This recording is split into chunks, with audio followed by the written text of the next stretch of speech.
I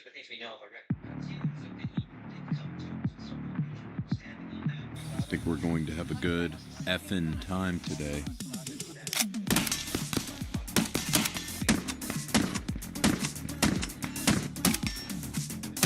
This is much nicer to shoot.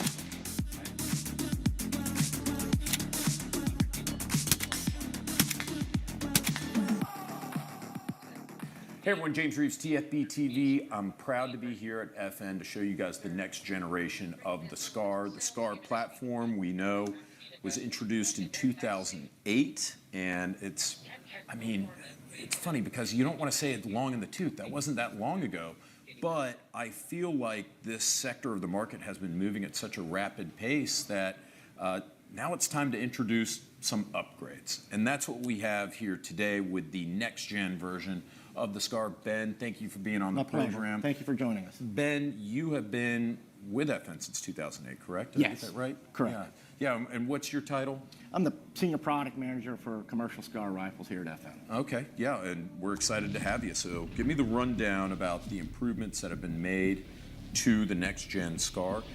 I mean, you guys really listen to end-user feedback, you listen to the consumer, you listen to the operator to integrate these new changes. That's correct. So the next generation of SCAR, across the 16, the 17, and the 20, coming in early 2026, we kept all the hallmark features of the legendary SCAR. So reliability, adaptability, it's proven design, tested by militaries, tested by us, tested by hundreds of thousands of commercial customers. It's become an icon. It's an iconic platform. It has very definitive DNA, and it's durable. So those are the hallmarks of SCAR. We didn't want to stray from that at all. But listening to customer feedback since 2008, there's always unmet user needs that we can make improvements on, make updates, whether it's new technological advancements or new designs that were stemmed from military programs that we worked on and submitted for. So all the things that we saw as potential for updates, we updated, but again, not straying from that iconic SCAR DNA. Yeah, sure, and I'm going to quiz you right now because this is very important. I want to know where you're going to go for the first upgrade you're going to tell us about. What do you think is the most significant? Because there are quite a few here.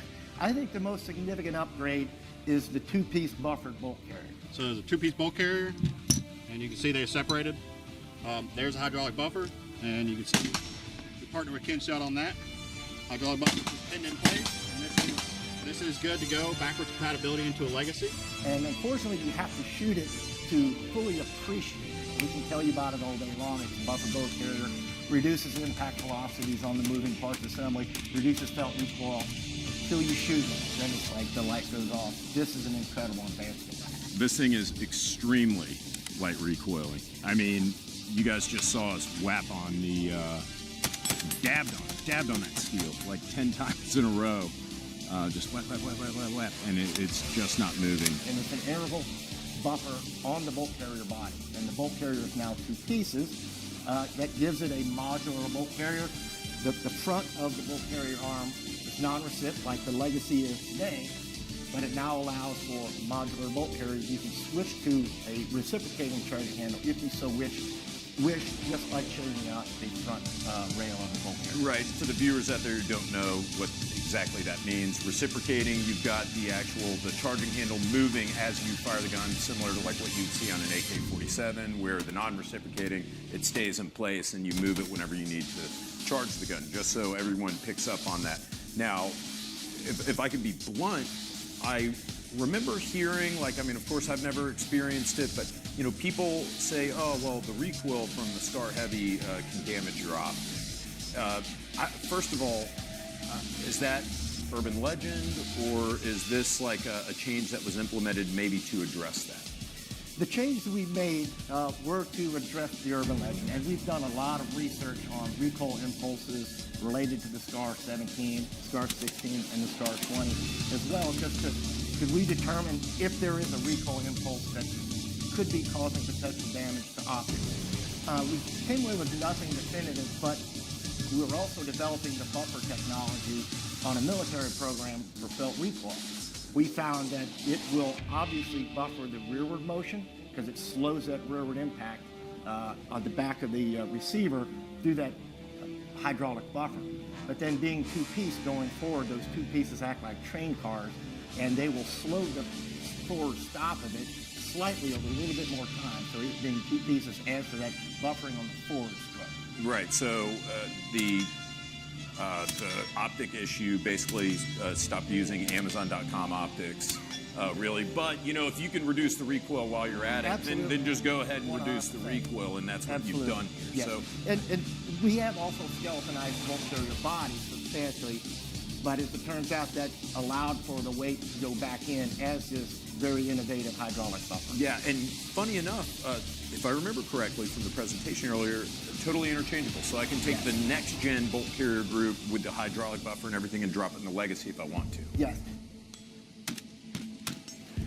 I know that you guys really value your relationship with the consumer, but I imagine that a lot of these changes were also driven by like military contracts and requirements. Is that a safe assumption? It is. It's absolutely correct. Just like the non-recip charging handle was delivered to the military under request as early as 2012, a lot of the improvements that you see in the SCAR Next Generation have been developed over the last, I wouldn't say 17 years, but definitely 12 years of development, answering military solicitations with changes and upgrades to the SCAR to meet the specific solicitation. We've selected what we believe are most impactful to the commercial customer, adapted them into the next generation SCAR. For example, the longer receiver, ambidextrous bolt catch and release from MRGG, the longer receiver from CSAS and MRGG, M-LOK forearm certainly since mid-2015 on military solicitations. Just all those things, and culminating really with the buffered bolt carrier to deliver faster shots because of less felt recoil from the MRGG program. Yeah, I like that. So this is like an amalgamation, like a tumbleweed, kind of picking up different things from different solicitations and then integrating them into one design that we see. Correct. The most meaningful to our commercial customers, yes. Ben, I want to say one of the most controversial aspects of the Legacy SCAR is the stock, which I think is the dumbest controversy of all time because I think it's a phenomenal stock. So I'm relieved to see that you're maintaining the trademark, like the original silhouette, yeah, the silhouette of the iconic SCAR carving, yes. But, go ahead. I have some subtle upgrades to that UGG boot stock. There are now QD mounts located back here. Left-handed shooters will appreciate a recontouring of the cheek rest around the latch for folding underneath the brass deflector, that it gives a little bit of buffer for a left-handed shooter on the cheek. So it looks the same, but there are enhancements to the next generation UGG boot stock. And what if I'm one of those Neanderthals who doesn't like this stock? I've got options. If you are absolutely a fan of the M4 silhouette, particularly on the rear of your rifle, we have an AR-15 buffer detector, which slides under the SCAR roof plate and accepts any mil-spec M4 style stock. And this one has to be a CTR. So with the AR-15 buffer tube adapter, not only does it allow you to put any rear stock you want onto your SCAR, if you put the AR-15 buffer tube on your SCAR 15P, you could put any brace you wanted on that buffer tube adapter instead of a rear stock. Right, so the 15P being the 7.5-inch barrel model, like a pistol, air quotes pistol. Yeah. But now if I don't want to screw around with like SBR, getting on a registry or whatever, I can just buy this and brace it. That's gonna, I think that's gonna be a game changer for you guys with the 15P, make it more attractive to a lot more consumers. And I can also use that on my Legacy gun too if I want. You can use this on Legacy SCAR, 16S, 17S, 20S, and then of course on Next Generation. The Next Generation rear plate also allows for the SCAR SC stock to be put on the carbines and fully collapse. Yeah, and I got to shoot that. I was actually really impressed, really, with all these options, but I wouldn't take away the... I love the UGG boot, I gotta say. So we still have plenty of ground to cover. What else do we have? What's next on the list? Big user feedback is that forearm is not long enough. And always, they say, hey, FN, it's 2025 now. Why all the pick rail? Well, now it's an M-LOK, much slimmer. M-LOK forearm, again, enclosed gas block with a window to operate the two positions. Allows you to put your hand forward, like a lot of shooters are doing. Yeah, sure. Yep. And it's very comfortable, very ergonomic. What is this component made out of? This is an extruded aluminum. Uh-huh. The What word today? IRS, Integrated Rail System. Oh, the IRS, that's what we're calling Yep. it. What a terrible name. okay. I instantly just got into a Was cold there a sweat Martin for Luther some King Day? reason, realizing we're approaching the end of the year. And Regular I people wonder assume, go out there. now, you don't have to show your cards, but they're probably going to be like different configurations, I would guess. If If I people wanted drop their to. kids off? Yes, we'll have the basic configurations at market launch, but there are a lot of configurations that are planned into the SCAR next generation. Okay. Whether it be barrel lengths, different calibers, Like different you see what they say, platforms. give me a little Of course, nervous. you can extend, you can shorten, different configurations with rear stock. There's really a lot of configuration capability and adaptability in the SCAR platform. This is a true handgun gun. Yeah, Thanks stuff for like bringing Tony that up. Braxton. That is probably one of my top improvements that we believe is going to be there is a true ambidextrous bolt catch and release located on both sides. Now, the legacy rifles had ambidextrous selector levers and magazine releases, but only the bolt catch and release on the left side. Now, it's very conveniently located on the right side, just forward of the selector lever, and there's a front paddle and a rear paddle. You push up to lock to the rear, you press down on either one to release. It's so intuitive to do it with your right hand trigger finger. I question why it was not always there. Right, sure. No, I mean, I was getting a hard time on the range today because I was still resorting to the ping pong paddle. But when you shoot as many guns as I do, it's like, if you're reviewing, it's really hard to beat those old habits. But everyone was remarking about how easy to use that was. And in this same general area, we have an improved trigger. Yes. The single stage trigger that comes on the car is dramatically improved. And we have a new two-stage trigger on the 20Ss. So it's a 3.5 to 4.5 pound two-stage trigger pull. While we're in the area of the trigger, let's talk about the grip. The AC grip is gone. Underneath where the AC grip was on the legacy board, close to the AR-15 interface, this is the AR-15 pattern. And I'm satisfied with the grip. So things with control, magazine release buttons are now larger than the extend back. They're easy to access if you've got gloves or smaller hands or different configured grip. So a lot of effort went into the trigger module assembly. These features individually, except for the selector lever, not have the trigger module. The entire trigger module What's next on the list? Did we hit everything?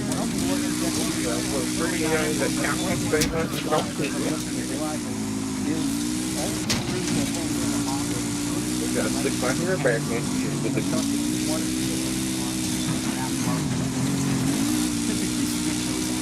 So now all Yeah, no, it is.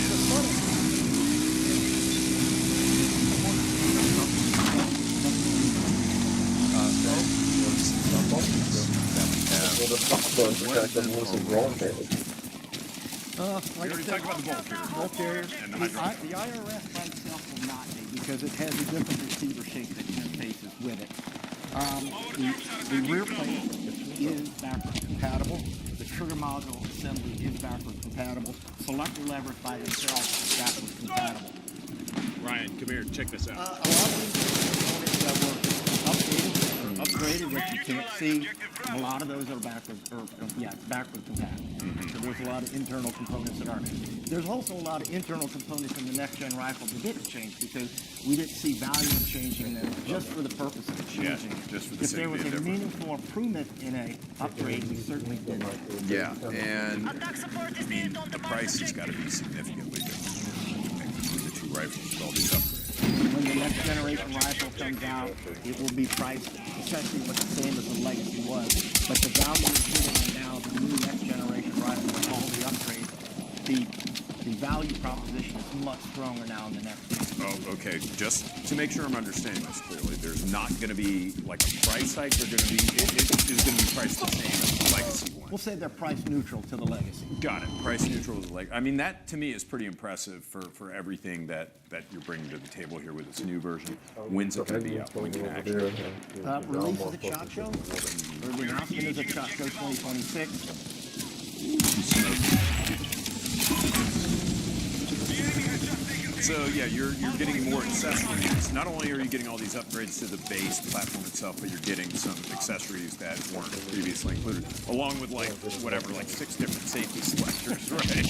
3, Yeah. 24 different configurations. Yeah, 24, whatever it was. I knew it was some multiple there. But look, Ben, I really appreciate you giving us the walkthrough. We needed this, and what I mean by that is this could not have been done on the platform. Like there are way too many changes, and I think that this is way too significant of an upgrade to just kind of gloss over the booth. So thank you for inviting us. We're really honored to be here. Viewers, I know that you guys are really excited. This is going to be, I think, we're sitting here now in September, but I think this is still going to be one of the biggest releases of the SHOT Show whenever it comes out. Tell me what you think in the comments. Stay tuned. We'll bring you more from SHOT Show 2026, I guess. Take care, guys. Bye.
I'm hungry. You're making me angry.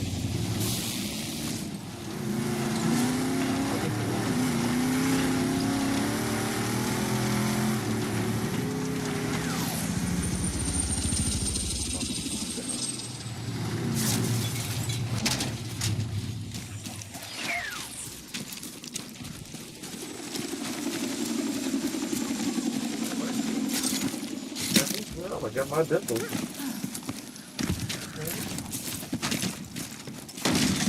That was man.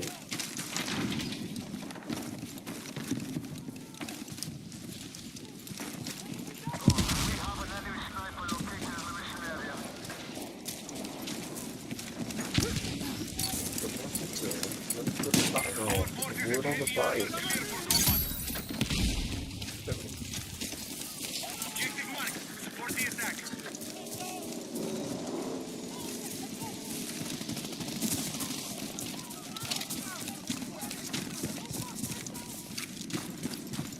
Stay over. Be advised, we Put have that in tracking. Got an iPhone thing. enemy attack is underway on Foxtrot.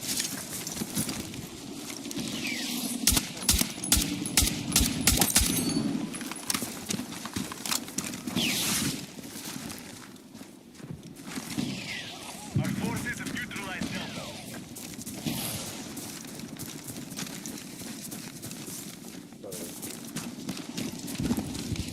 Okay, but he got the key, but he don't have the last one. Good fucking shot! Contact!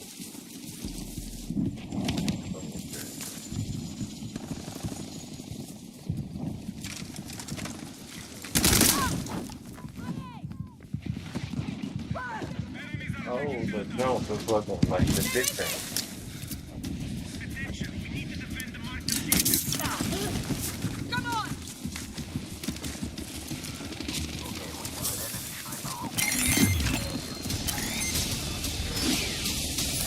We're taking ground. Golf has been removed. Target all remaining objectives. Which one might pop up?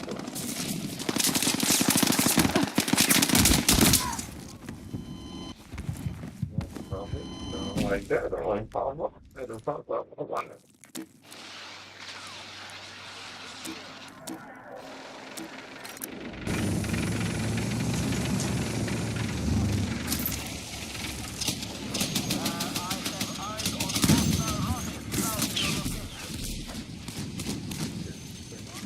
Our troops have secured all positions.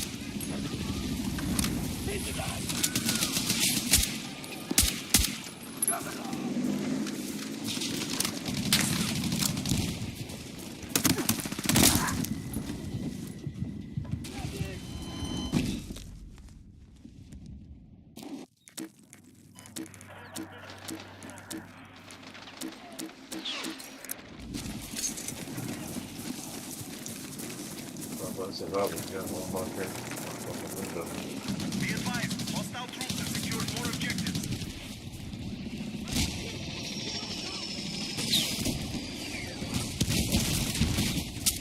I didn't want to talk with somebody sitting me not there, and like, you just got to read around. Under fire!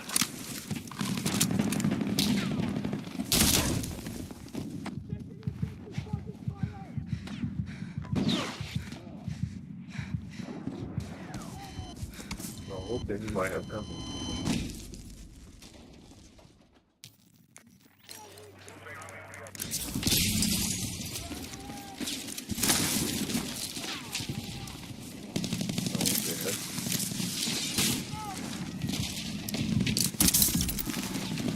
Let's go.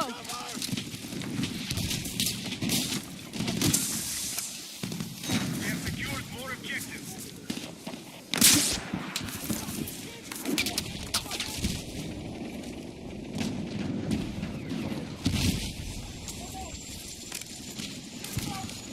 Be advised, hostiles now hold more objectives.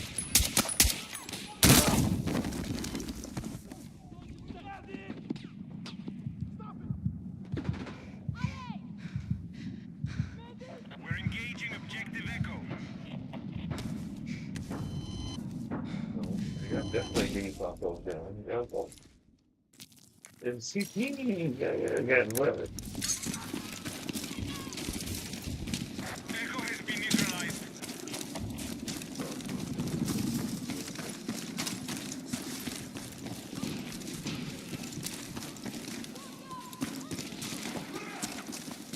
We have light armored vehicles ready for combat.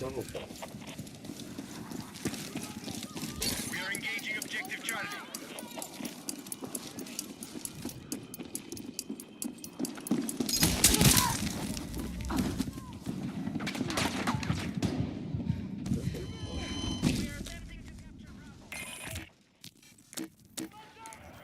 The enemy has a lead on objectives held. They're about to take ground.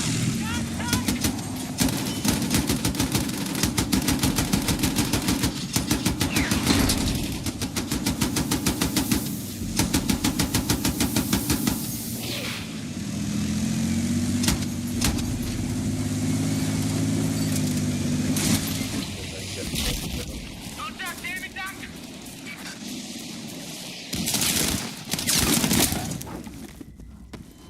We have secured more objectives.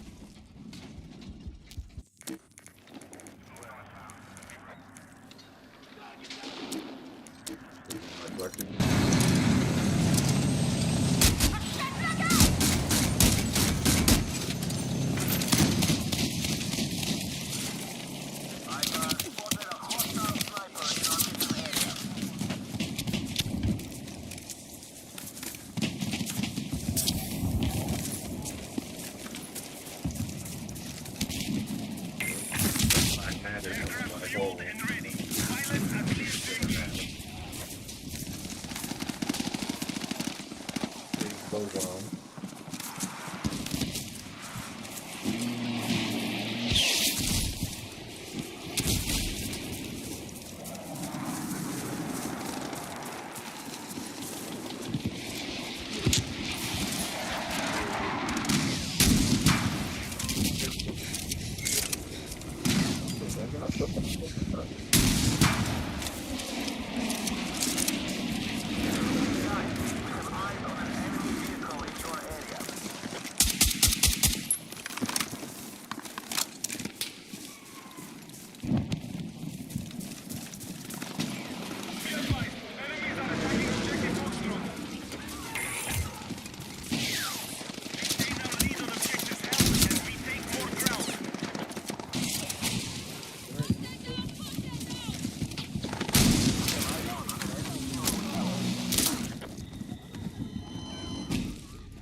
15 volt. Defensive position is needed on the marked objective. Oh, great.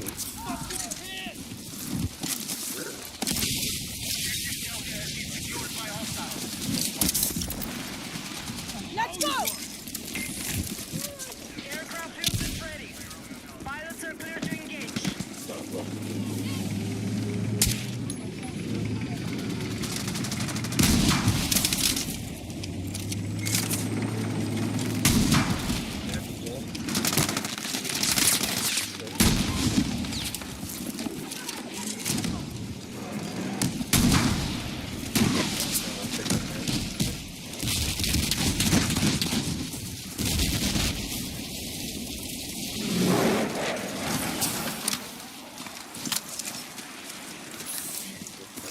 You are witnessing.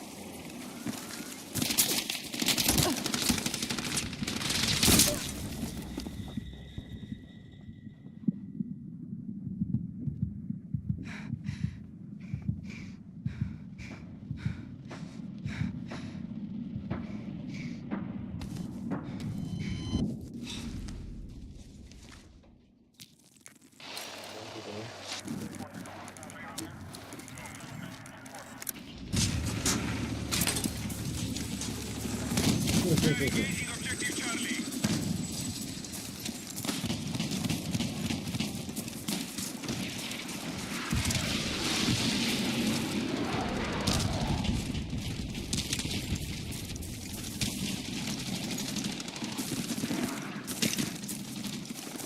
You know what you see? Neutralize Charlie.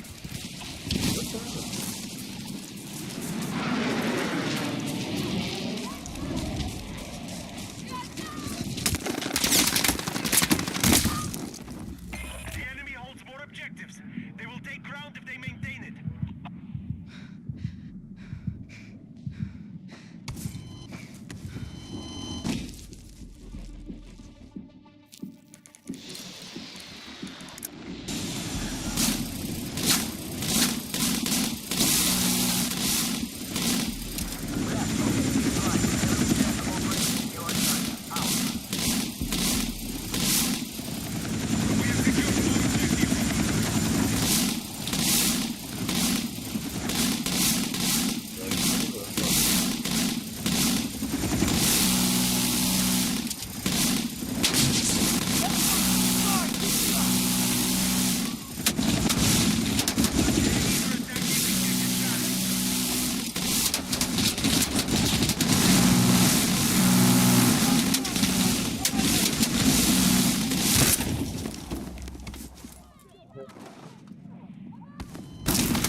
The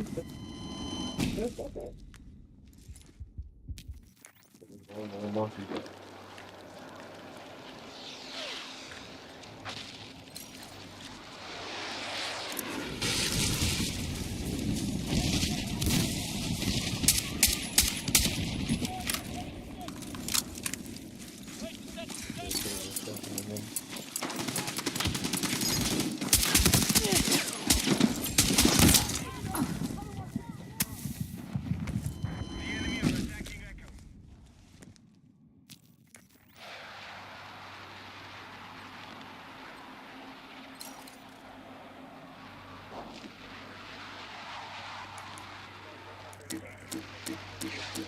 All call sites. Aircraft now ready for deployment.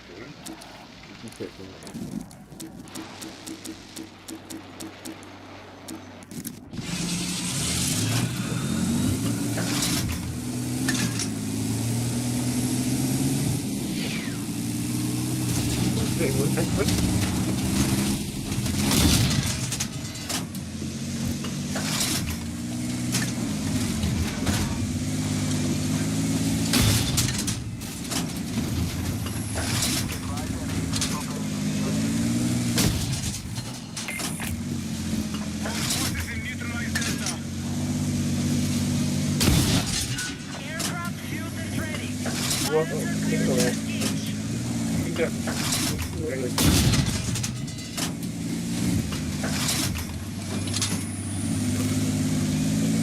We have full objective control.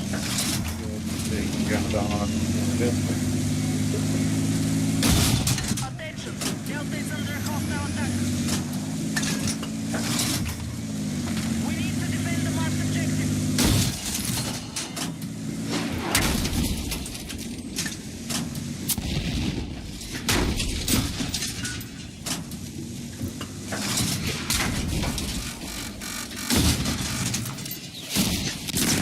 Be advised, hostile troops have secured more objectives.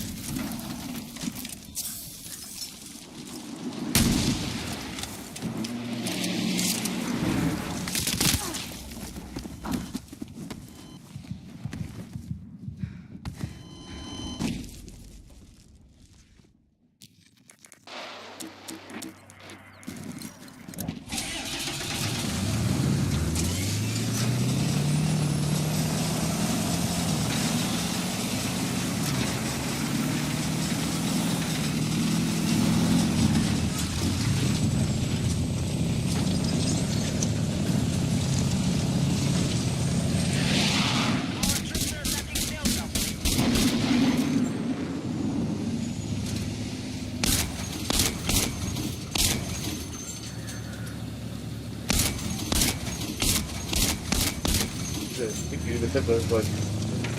Hostile attack confirmed on Echo. We now hold more objectives. Secure our defenses.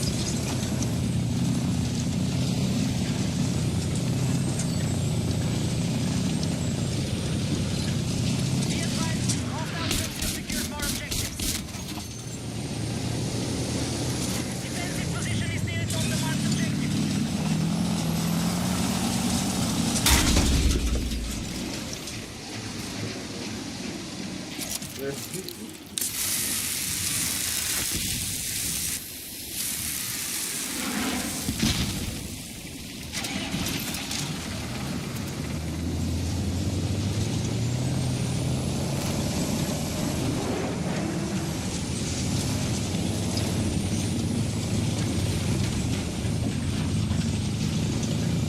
Attention, we have initiated our attack on Charlie.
from holding the majority of objectives.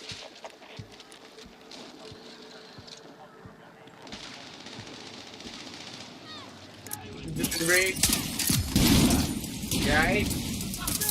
What you sleeping? Defend all positions. Huh? Your husky? When you get in the house? Hostiles now Why don't you get in the house before?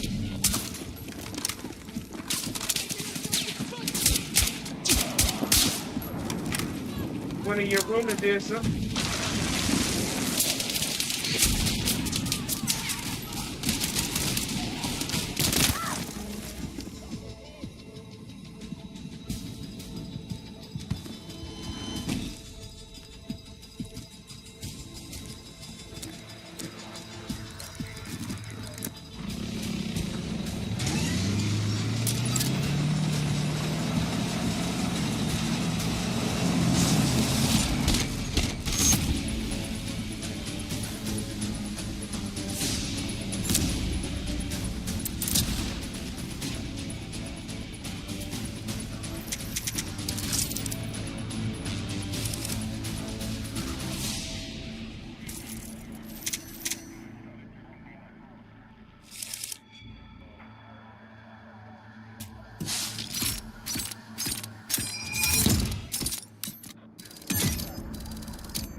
All squads are weapons free.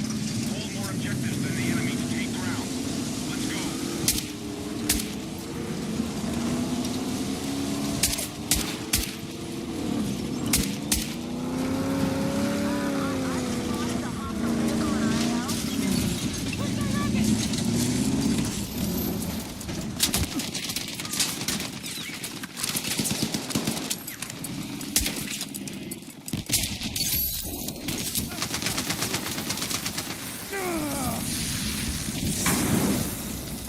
Be advised, enemy attack confirmed at Charlie. Defensive position needed on the marked objective.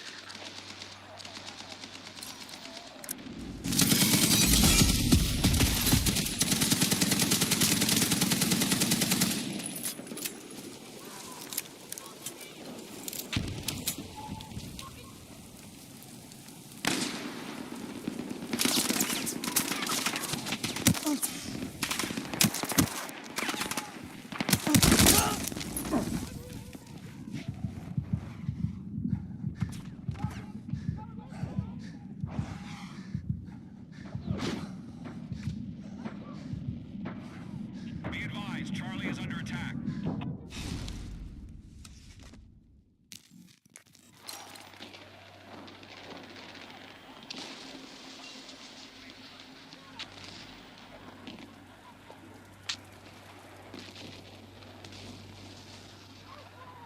Move to attack the marked objective.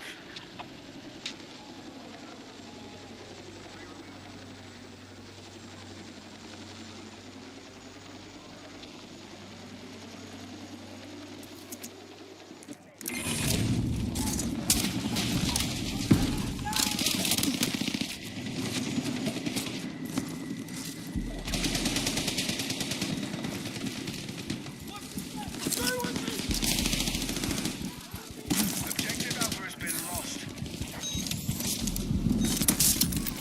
I knew you had my... Let's move!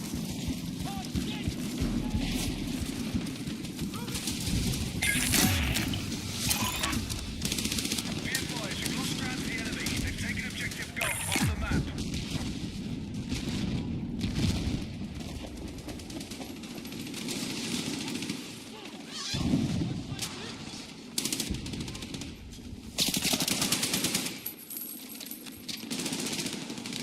We're attacking objective Alpha.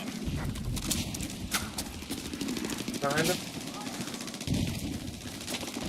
Think I have a here.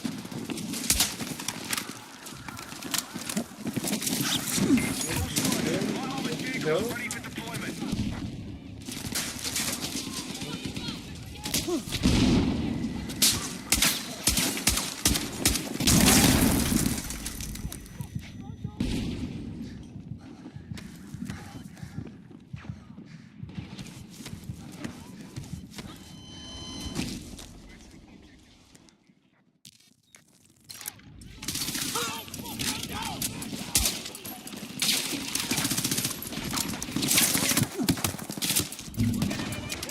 Attack support needed on the marked objective.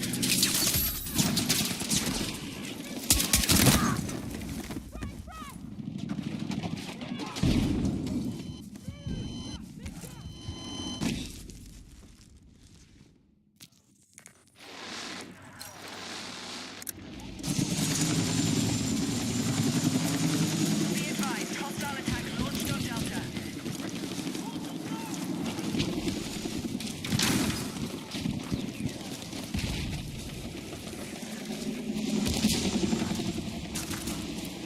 Bravo's been neutralized.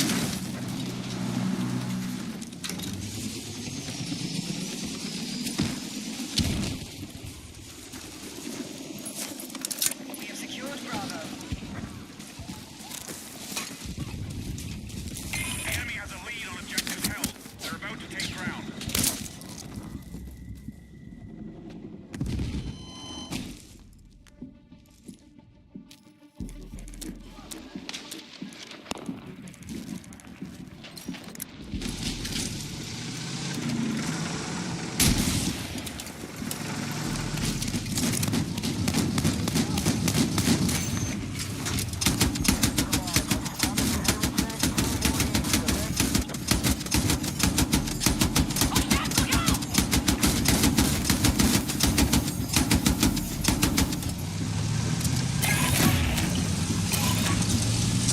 Enemy forces have taken territory.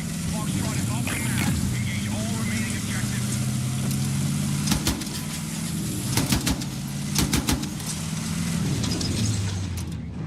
We're tracking you outside the AO. Get back.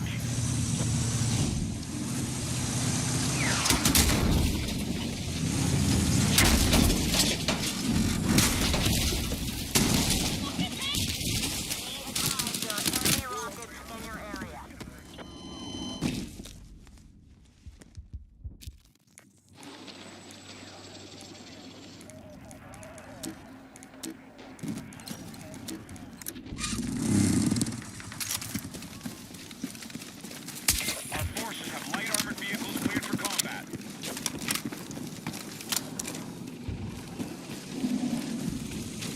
Put the bag on the couch. Set the subway bag.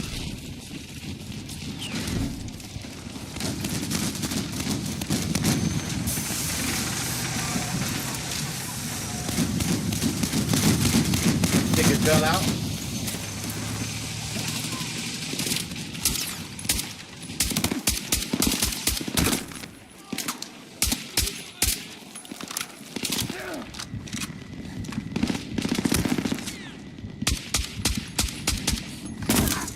Found him. There you go.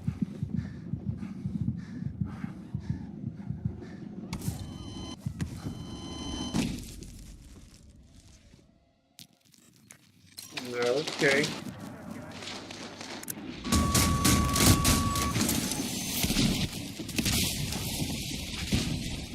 Move to attack the marked objective.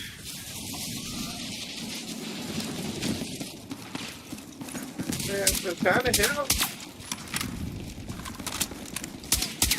That was a little meeting. Huh? Nigga was up there. With the like the Jewish people.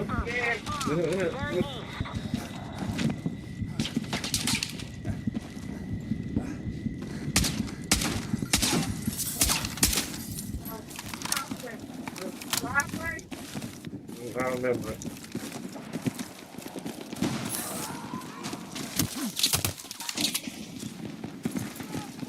Wait, where? Location where? What direction?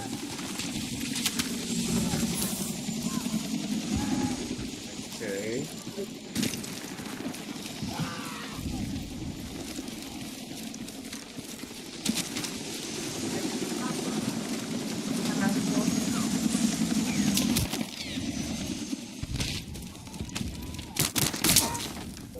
Remember? It's on the hill.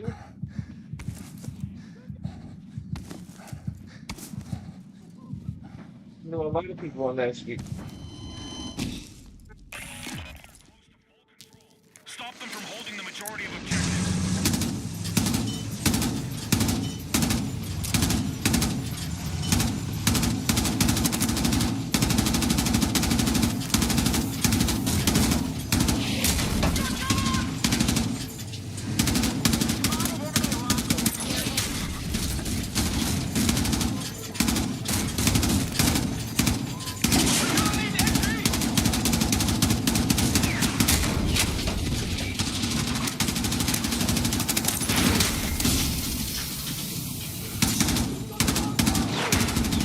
The bathroom. I can see it in the man house.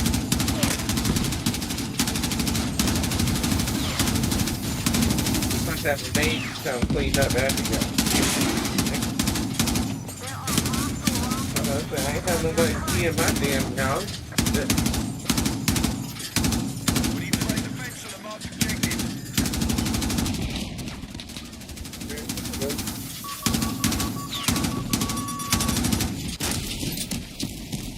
But they wanted to be a part of the group too.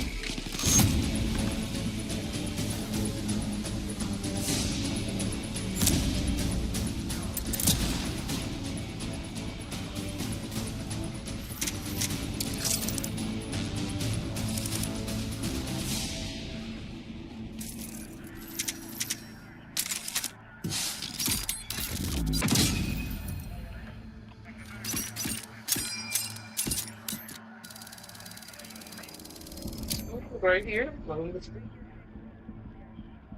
Come right there. Just some chance I'm getting pricked to leave. Look at the school for you right here. School put us to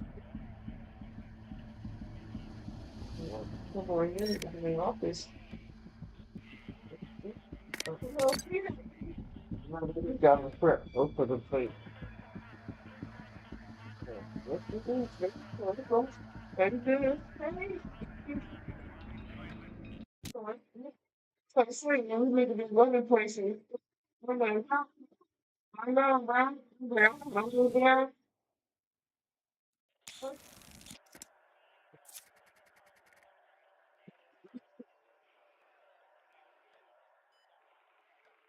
You got the whole thing, you got two things, and one thing, maybe I use the space good.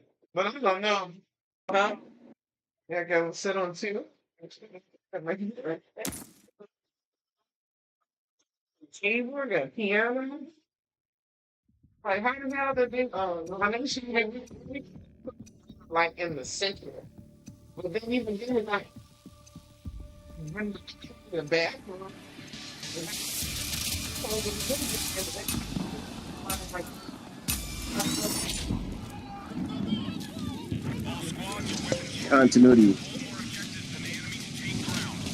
Let's go. So y'all make this answer to be a See, that's the one I was thinking in my head. Okay. wish you could see the screen. I thought you could see my so you see what you think the market gonna be looking at Bloomberg. We need attack support on the marked objective.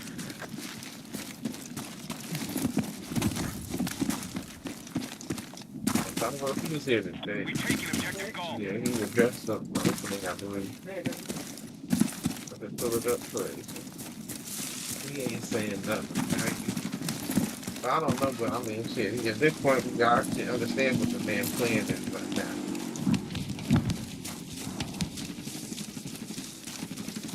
All right, objective Echo has been secured.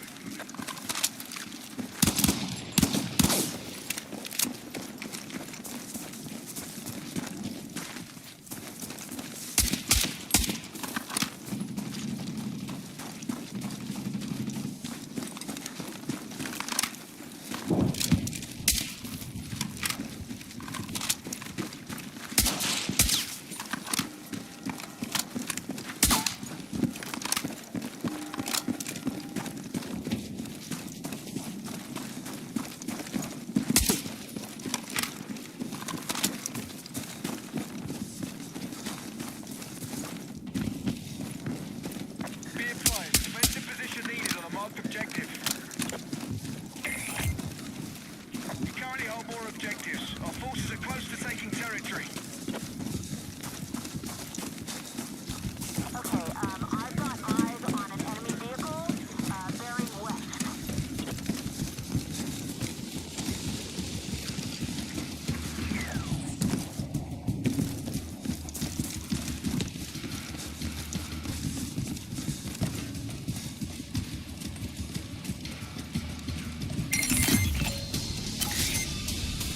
All squads, territory has been taken by our forces. Golf is no longer active.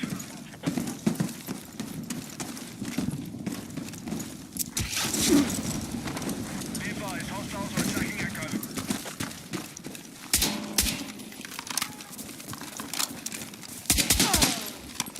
Hostiles now hold more objectives. Out. Enemies are attacking objective Delta.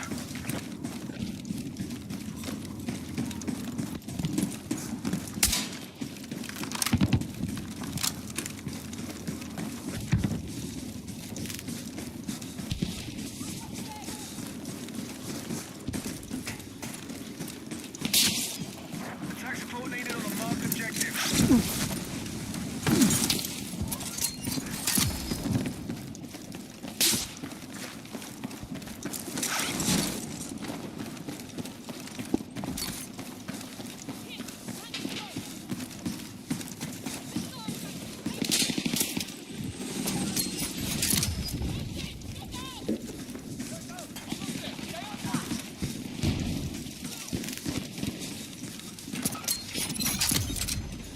Enemy has a lead on objectives held.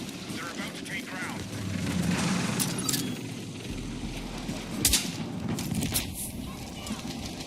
Objective Echo is under attack.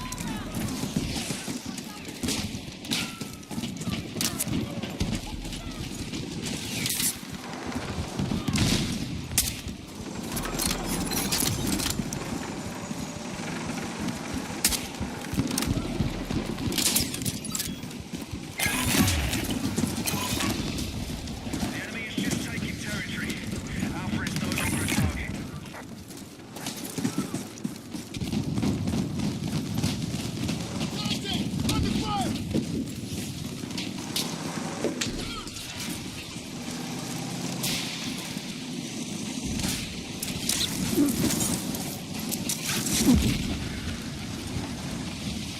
Be advised, you've lost control of objective Echo.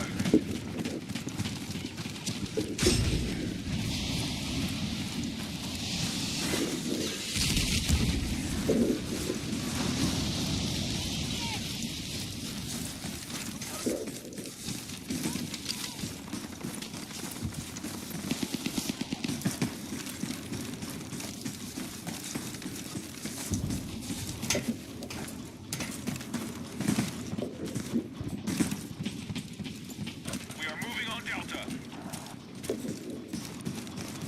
Enemies are attacking objective Foxtrot.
Attack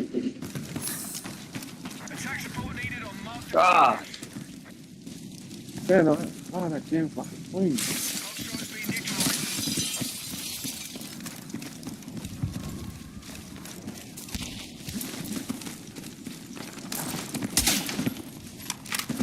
Foxtrot has been secured.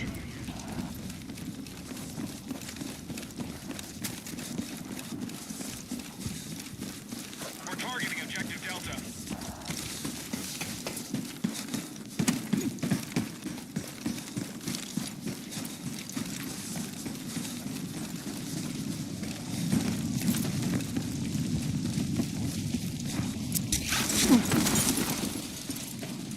We've lost objective Foxtrot.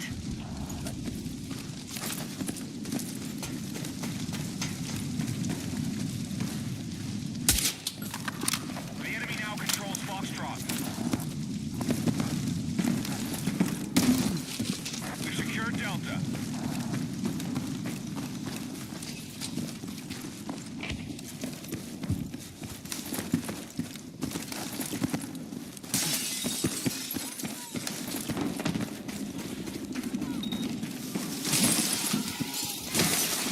We're attacking objective Foxtrot. Attack helicopters are prepped and ready for combat. We've neutralized Foxtrot. We now hold more objectives. Keep pushing.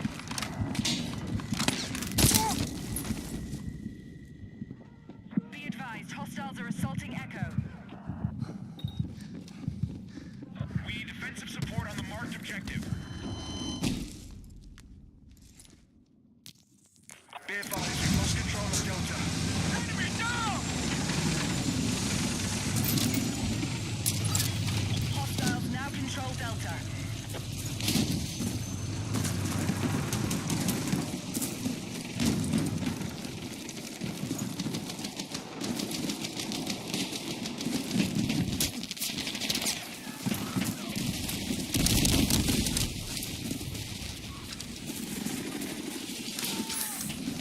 God damn, that little damn thing go. We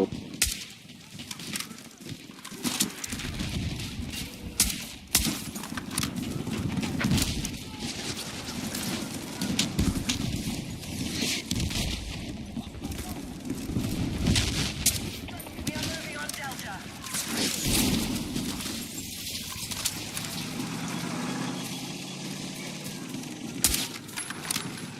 Objective Delta neutralized.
Secure Delta. We need attack support on the marked objective.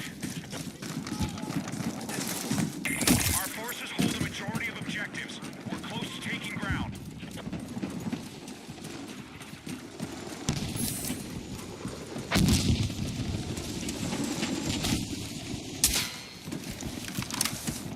We're attacking Charlie.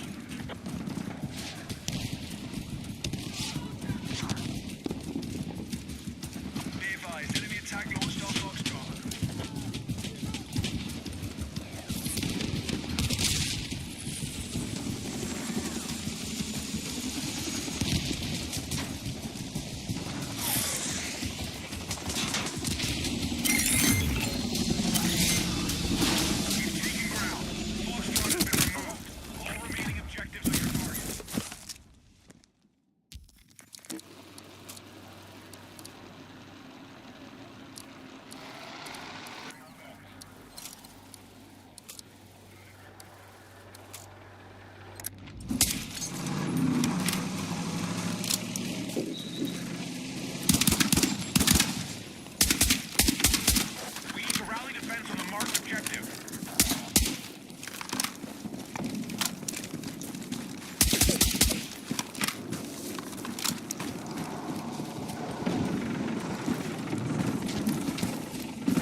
And by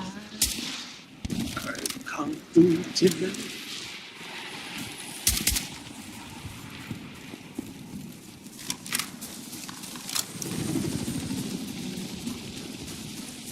We have secured more objectives.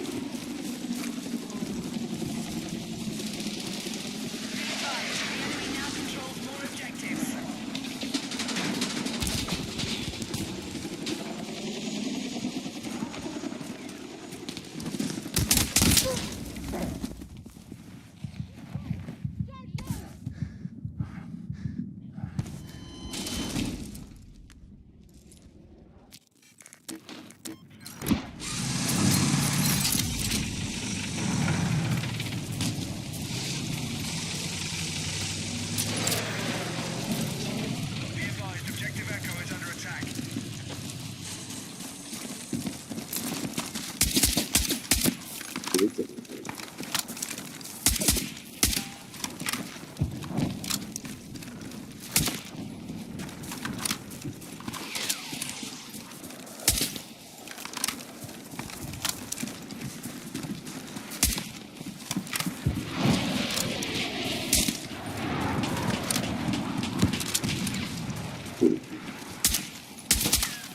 Enemy are close to fully controlling the battlefield. Stop them from holding the majority of objectives.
more objectives. Our forces are close to taking territory.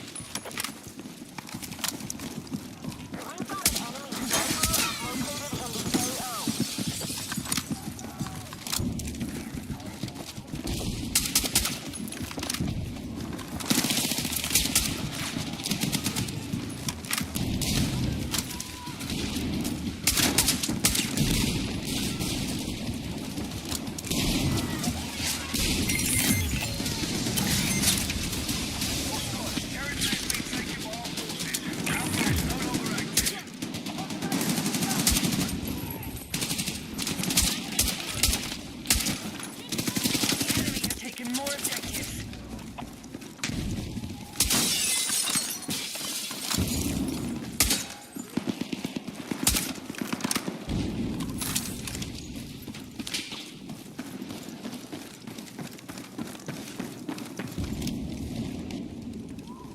Enemy attack launched on Bravo.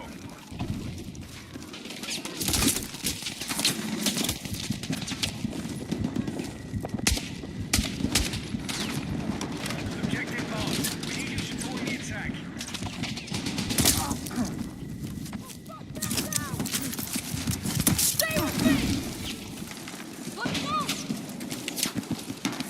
Be advised, hostiles attacking objective Delta.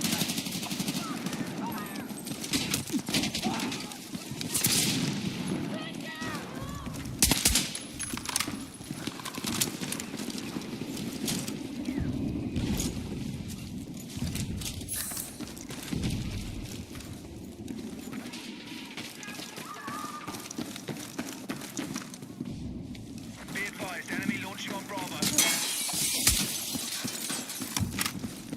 Our attack on Echo is underway.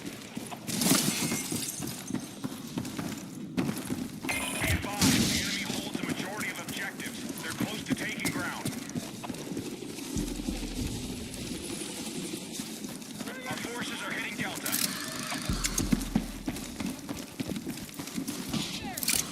Objective Echo neutralized. We have secured more objectives. Let's hold it.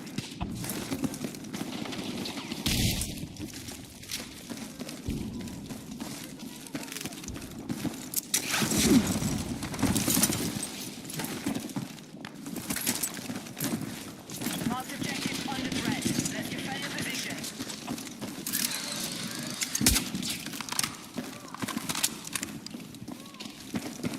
Our forces have light armored vehicles cleared for combat.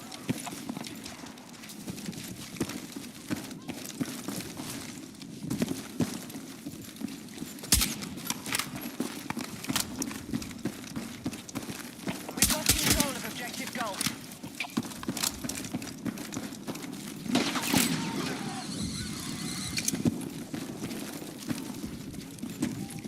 The enemy has secured more objectives. Let's rally and counterattack.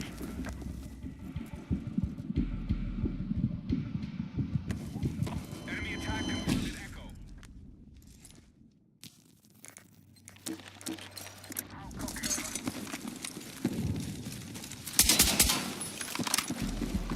Objective Echo has been lost.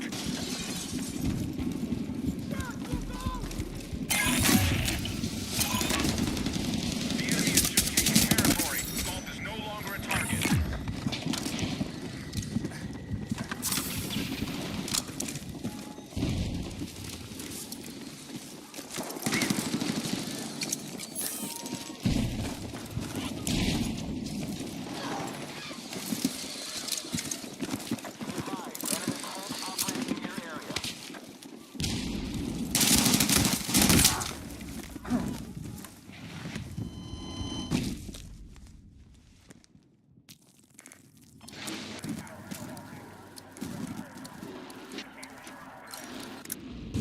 Hostiles attacking objective Delta.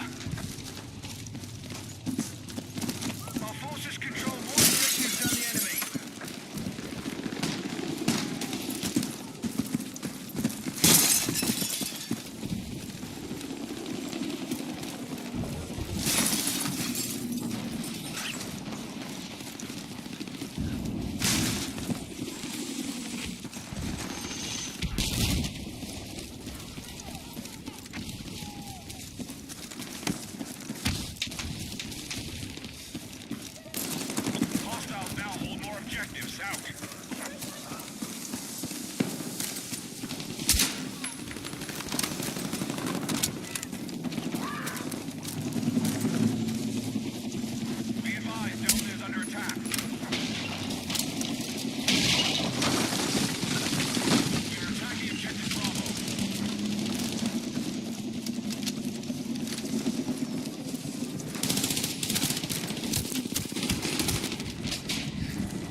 are attacking objective Bravo.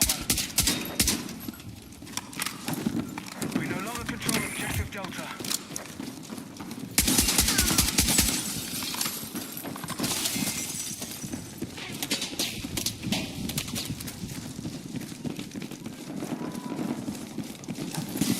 The enemy have taken more objectives.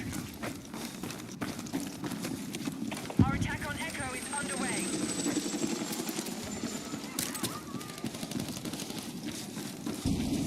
Hostile forces hold more objectives. They're close to taking territory.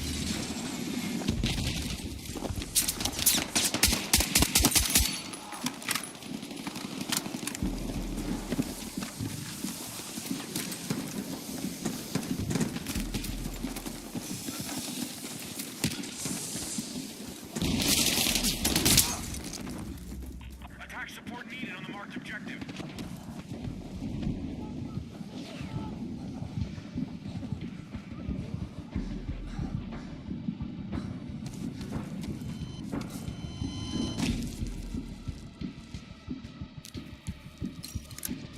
We are attacking objective Delta. Enemy forces have taken territory. Foxtrot is off the map. Engage all remaining objectives.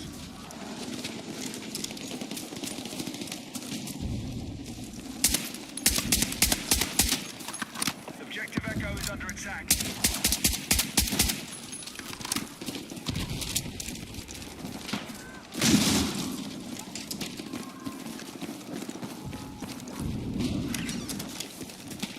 We have secured more objectives.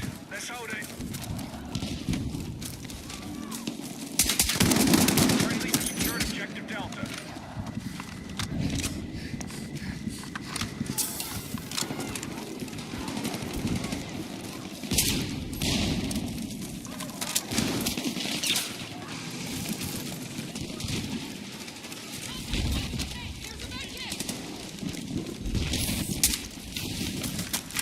Be advised, enemy attack launched on Bravo.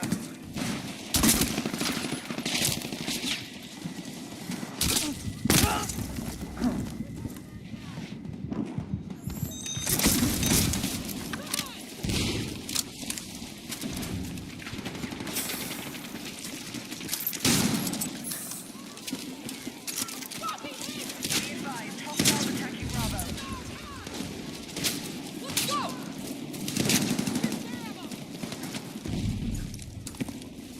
We are moving on objective Echo. The enemy has secured more objectives. Let's rally and counter.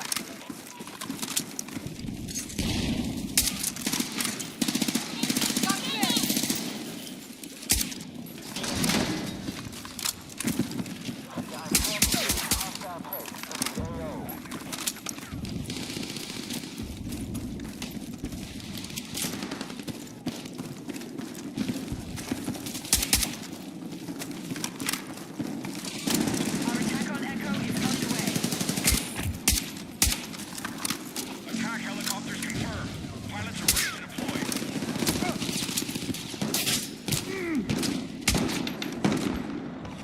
Have eyes on an enemy helo in your area.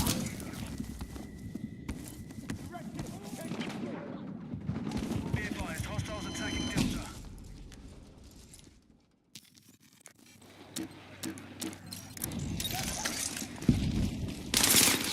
We now hold more objectives. Keep pushing.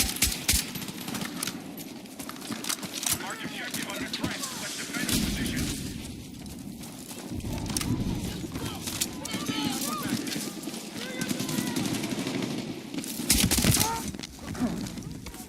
Be advised, the enemy now controls more objectives.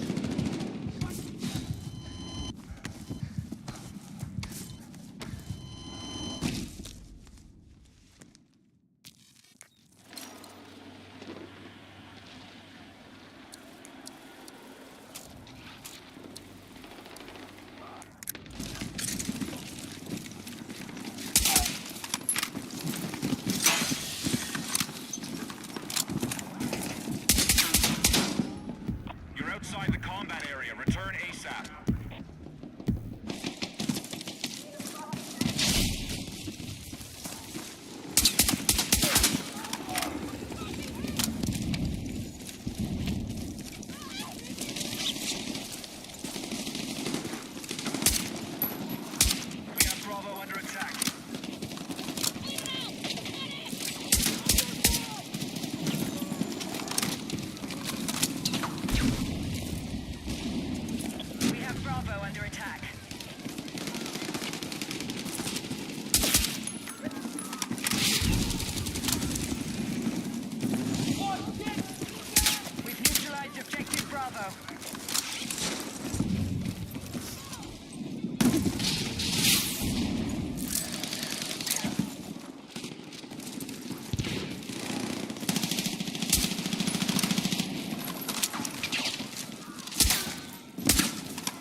Neutralize Bravo. All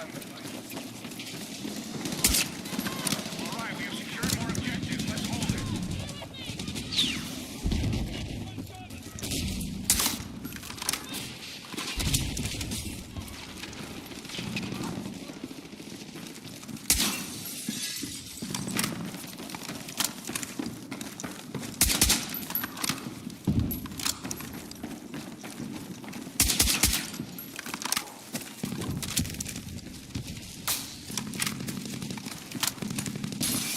We have light armored vehicles ready for combat.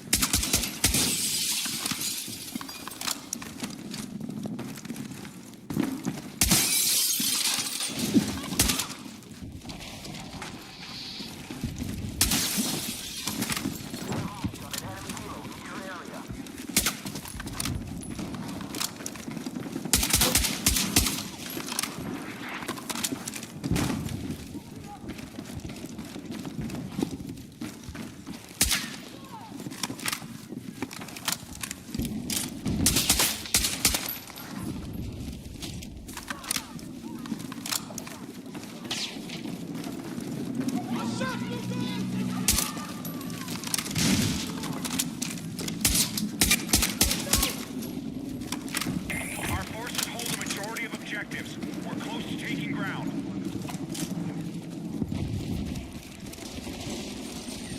We are moving on objective Charlie.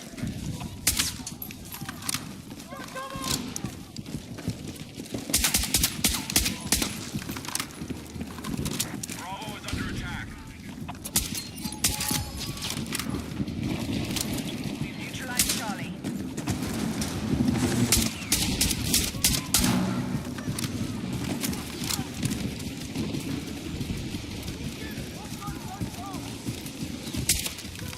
Hostile attack launched on Delta. Our forces have taken ground. Bravo is being removed from the battle. We need attack support on the marked objective. Hostiles now hold more objectives. Out. We're moving objective Charlie.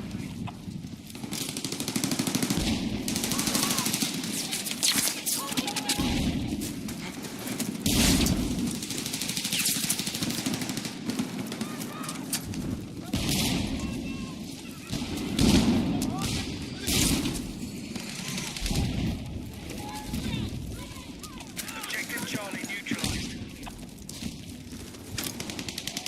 I've got a visual on an enemy helo bearing east.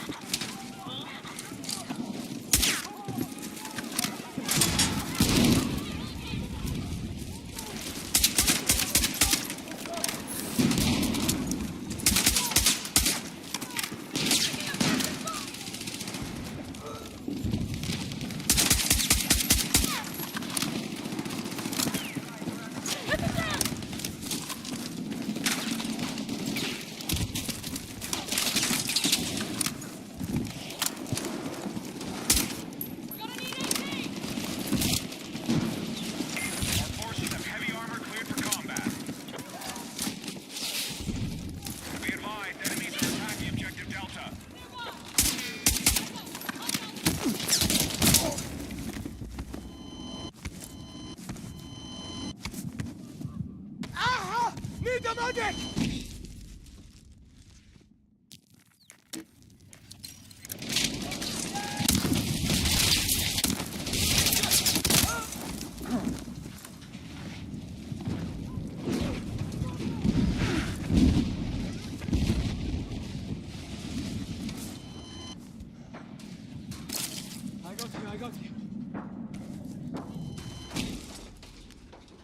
Hostiles are assaulting Charlie.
control all objectives. Solid work. Be advised, we need defensive support on the marked objective.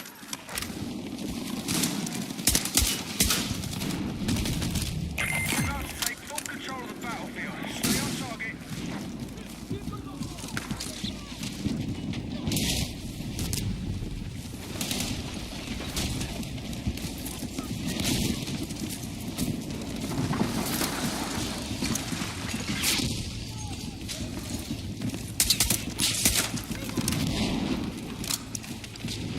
Hostiles are assaulting Charlie.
Mission objectives are ready for capture.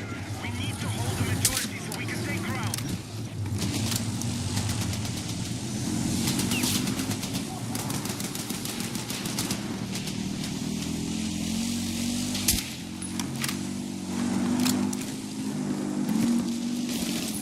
Acknowledging squad leader's defend order.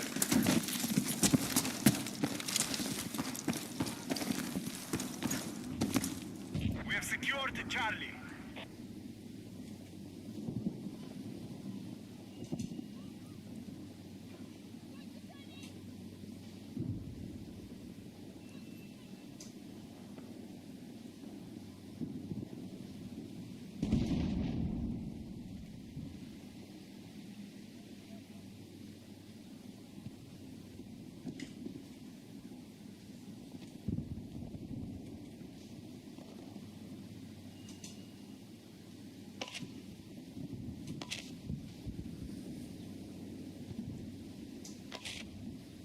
You have a defend order set by squad leader.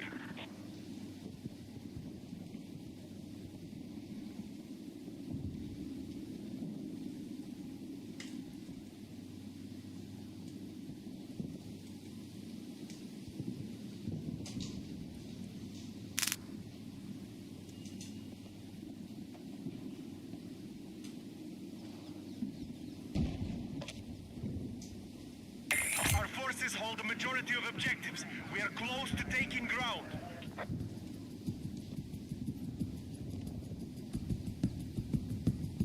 Attention, we need attack support on the marked objective.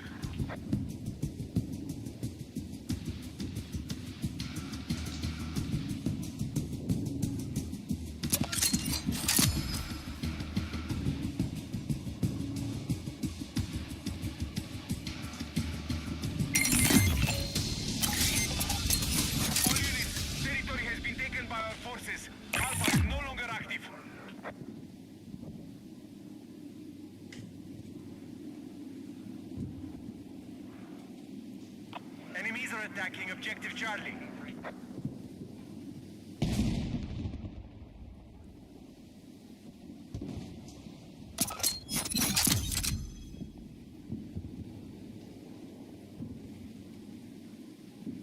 The enemy now control more objectives.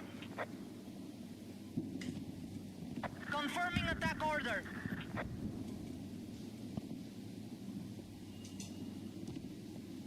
Objective Charlie has been seized by hostiles.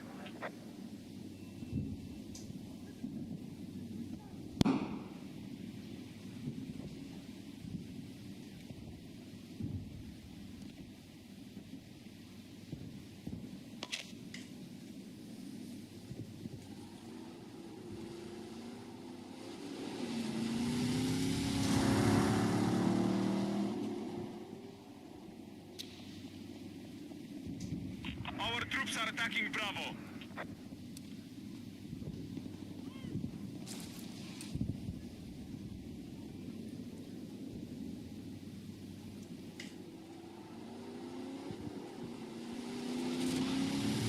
Be advised, the enemy holds a majority of objectives. We are close to taking ground.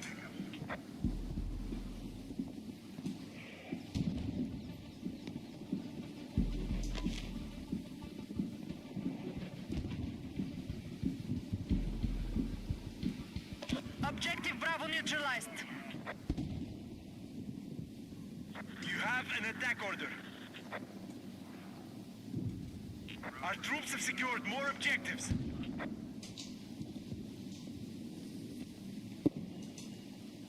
Attention, Delta is under hostile attack.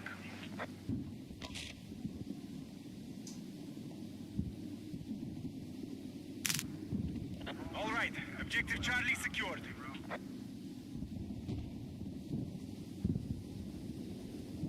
Attention, hostiles are attacking Objective Bravo.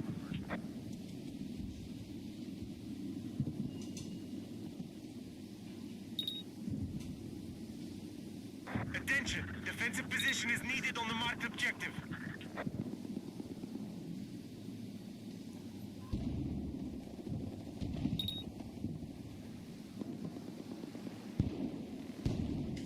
Objective Delta is under control.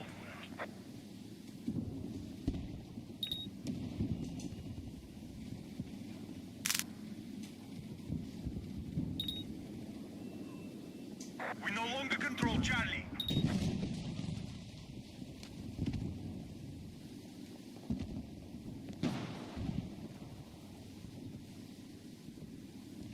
Charlie is under enemy control.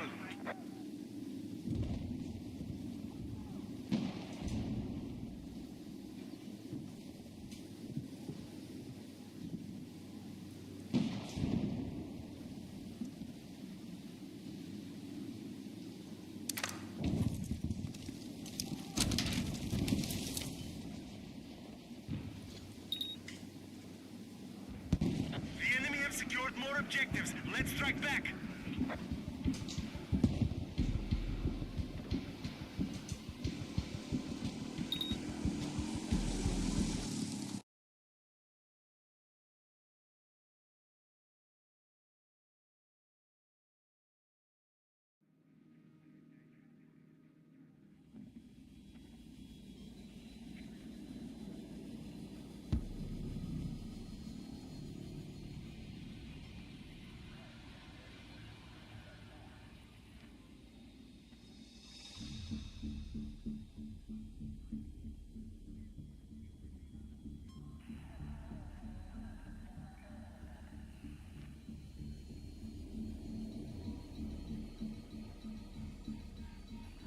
That all the states are baby LLCs underneath it.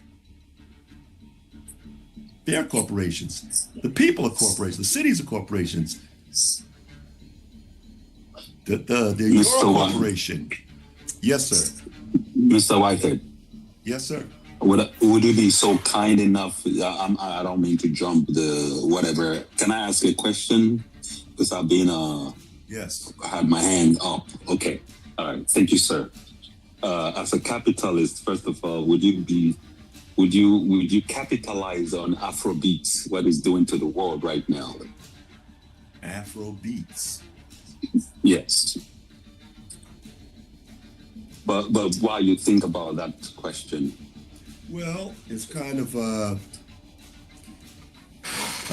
I'm somewhat of a scientist. I used to build missiles, and so I'm an engineer by trade. I helped build the Patriot missile system, installed it on the Coronado in the Gulf War, and been on the aircraft carriers and submarines and nuclear subs, and been up the Barren Straits and the Suez Canal, around the world 3 times. So I'm somewhat of a rocket scientist.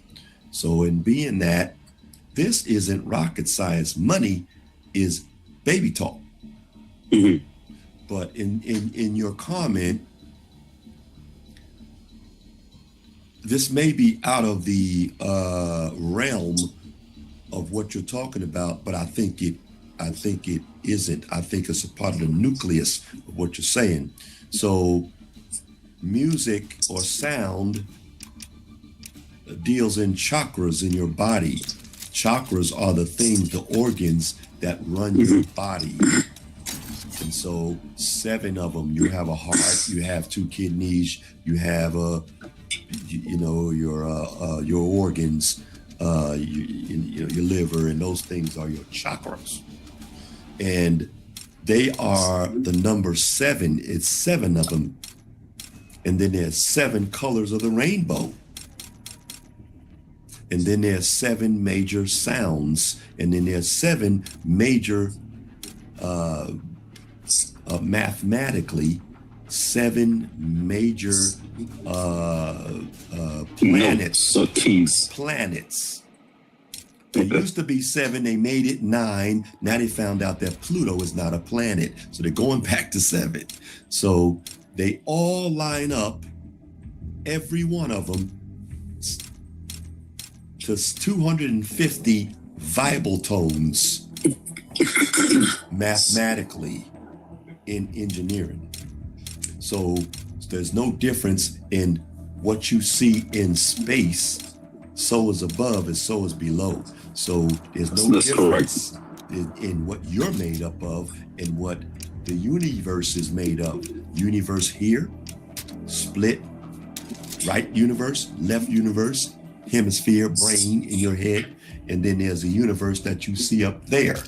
Same thing.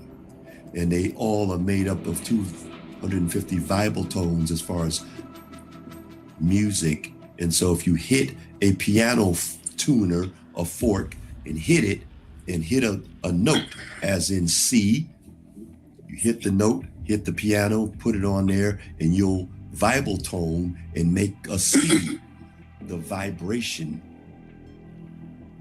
And that's how you tune a piano, 66, 88 keys. So as far as Afro beats, we're all vibration. If your vibration is off, your whole world is off.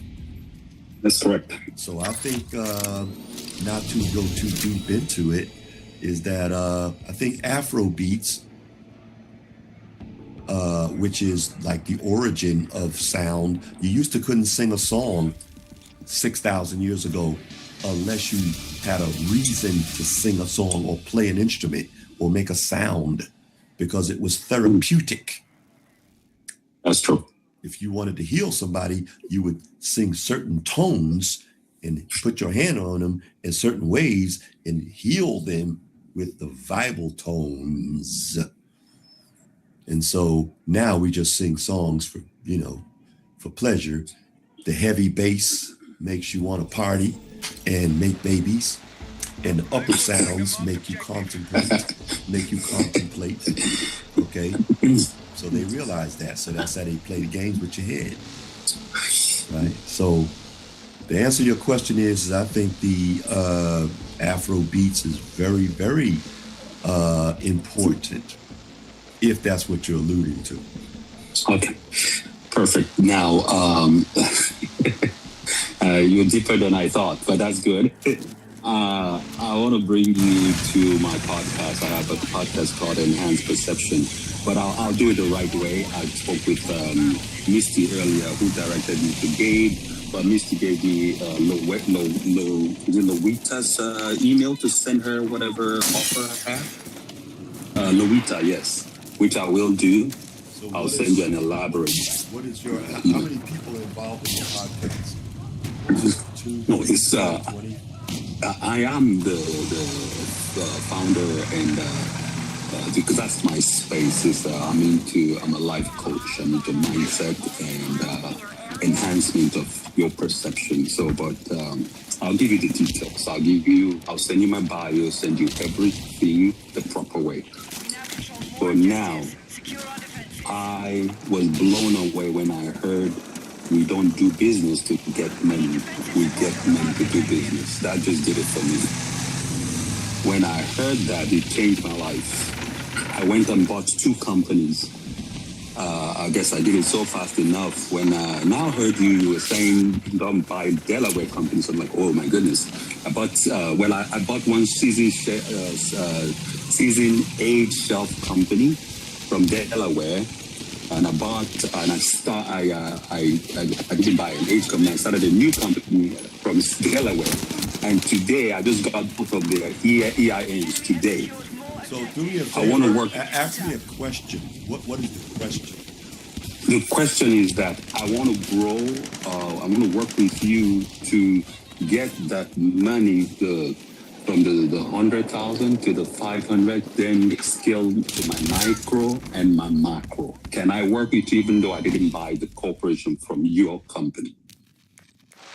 You can call Lowita and talk to her about that. I have so many people, 2,000 people a week, call and ask me to participate with their company. But I want you to succeed. So, any way I can help you, I can do that. I can't say that I will fly down there and hold your hand, but I will fly to you. I understand, but you fly to me, and then I'm flying somewhere else. I almost live on a plane. I have to rebuy a plane. I can't.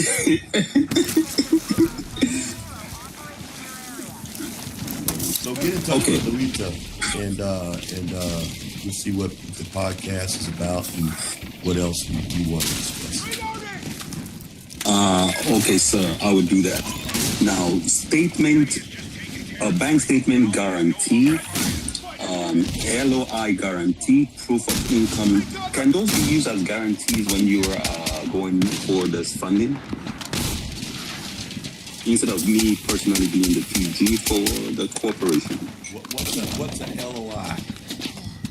Letter of intent. Okay. A letter of intent is basically another company that says we're going to do business with you. That only enhances the fact that you're not broke. You have something going on, and that helps. What was the next thing? A proof of income guarantee. A proof of income. So your POE is basically when you work for somebody. So I don't know how that can help you as far as you having a corporation that you're running, saying that I work for somebody also. Okay. All right, then the other one was a bank statement guarantee. A bank statement guarantee. I don't believe I've heard of a bank statement guarantee. I know a bank statement loan. Bank statement loan. Which are kind of dangerous if you do. They take the money out daily or weekly. That's kind of dangerous. So I would be careful with those. If you get good terms, if you get good terms, then that's fine. They take the money monthly with a good rate, then that's fine. They give you the money not based on your credit too much, but based on how much your ending balances on your bank statements are.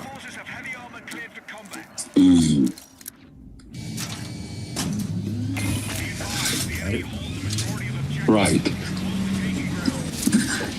Okay, so we got about one question. We got a lot of other people here, brother. So contact Thank you. Louita, and let's see how we can talk about your podcast and your other idea. Yes, sir.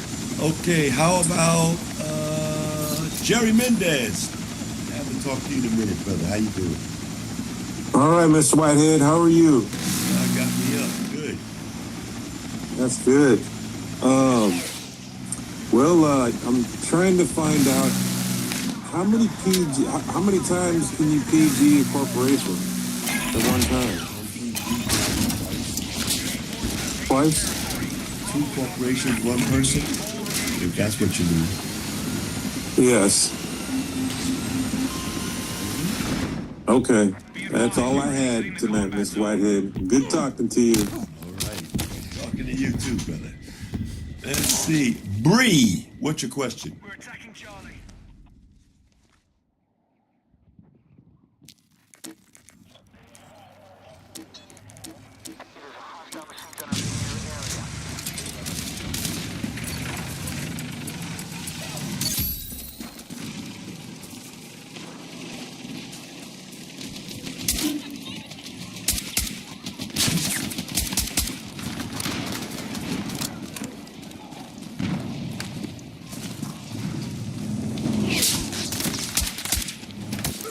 Two heads is better than one, right? It's all about it's all about borrowing. So if you have somebody that's a gold mine. If you have somebody that you can work with and build with, that's a gold mine. That's very hard to find today. So if you have a corporation, in my opinion, why give up your corp? Why not work them both? You can walk and chew gum because the object is to get money. And if you have a 5-year-old corp, you're already in the game. So use it to borrow money and see fit to see where that money should go, and everybody's equal. So you say, what do you think? And he says, what do you think? And you put it together and say, I think we should put the money here if it makes sense. Then you rock and roll. But why get rid of something that's already established for 5 years? You could take that and put it underneath the C corporation that he has. And if he doesn't have a C corporation, then you should educate him. Okay. Well, it's a doing business as. So with Well, that is, I say you get rid of that. And turn into a C corp and put the LLC underneath. If you have a DBA, that's more likely a sole proprietorship. Correct. Yes. So your company is more likely to borrow money and succeed than that company. So I would take a C corporation and put the DBA, his and yours, underneath that, and then borrow with the C corp saying, see underneath here, we have 2 companies that are doing it. Because the mama owns whatever the babies have. Gotcha. Makes sense? Yes, it makes sense. Thank you so much. And congratulations. That's I hope you guys can everybody has differences, but I hope you can get over don't sweat the small stuff. Because you can make a mountain out of a molehill, and tomorrow look for a joke the next day to tell instead of being mad. Because tomorrow, I love you tomorrow is always the smile is coming tomorrow. If you let it, you play that little game of being angry and upset, somebody got to be a grown up and say, hey, look, forget that. We got bigger fish to fry. Hey, that's good advice. Thank you. And thank everybody for the congratulations. I appreciate the love. Y'all have a good evening. Congratulations to you and dog. And thank you. And y'all go ahead and get that money and teach your children. Thank you. You're welcome. Don't sweat the small stuff. And so, Christian Taylor, Senior, what's your question? Peace and blessings, brother. Peace and blessings to you. All right. I need to know what's the difference between the DSC and the DTI. Debt to income? Yes, the debt servicing coverage versus the debt to income ratio. The debt servicer is a person who collects the money from you. The debt to income ratio is if you have making $1 million a year and that's your income, and the debt and the debt is 500,000 to make $1 million, and 500,000 is your is what you're spending or you're putting out, right? Right. And you have $500,000, right? That they can look at to say debt to income ratio would be 50% DTI. Okay, I was on the phone with a commercial bank today, and they said that my debt servicing coverage wasn't 2 to 1, so I was really making $21,000 a year, and they wanted me to make $28,000 because the payments was going to be $11.50 to $12. Find some more money. Find some more money. Rent out one of your rooms to somebody. Find some more money. All right. I'm not telling you advice, but find some more money. Yeah, that's what's the bottom line. I need to up the revenue, pretty much. Okay, so then rent out a room or something. For sure. And with the corporation, like owning a law firm or like an investment firm, the actual MSO structure is the best way to go, right? What was the question? For a corporation to actually go into business or actually own the actual law firm or like a investment firm. Own the law firm or own the investment firm? Yes. I'm missing it. Owning a law firm or an investment firm is very, very combobulated. That is, if you are an investment firm, you're in competition with the bank. So you can forget about getting the money from the bank too much. If you are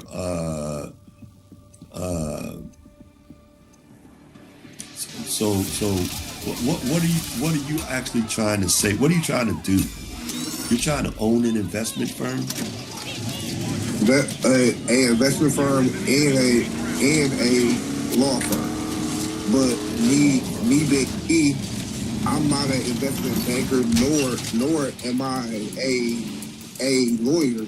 So I like to go under the MSO structure and provide the support staff, the equipment, the software, the actual office leasing, and everything else, and partner with a investment banker or attorney.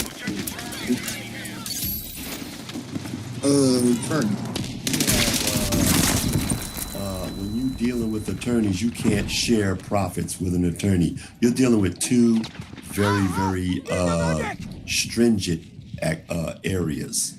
So I would get an attorney to help me structure what you're trying to do. Objective Foxtrot is under our control. Okay. And I would also have somebody on my company that has done what I'm trying to do. Because when we're talking about getting money to fund this, banks want to know, do you have experience? If you don't have experience, they're going to look at you like you're a rookie and we're not giving you any of our money. I want to build a skyscraper in Florida. Have you ever built a skyscraper? No. No, thank you. So you should put somebody on your corporation that has built a skyscraper and say, I got right here, I got two people. He's got 30 years he is 60 years old, and this person here is 60 years old. I have 120 years of experience in building skyscrapers.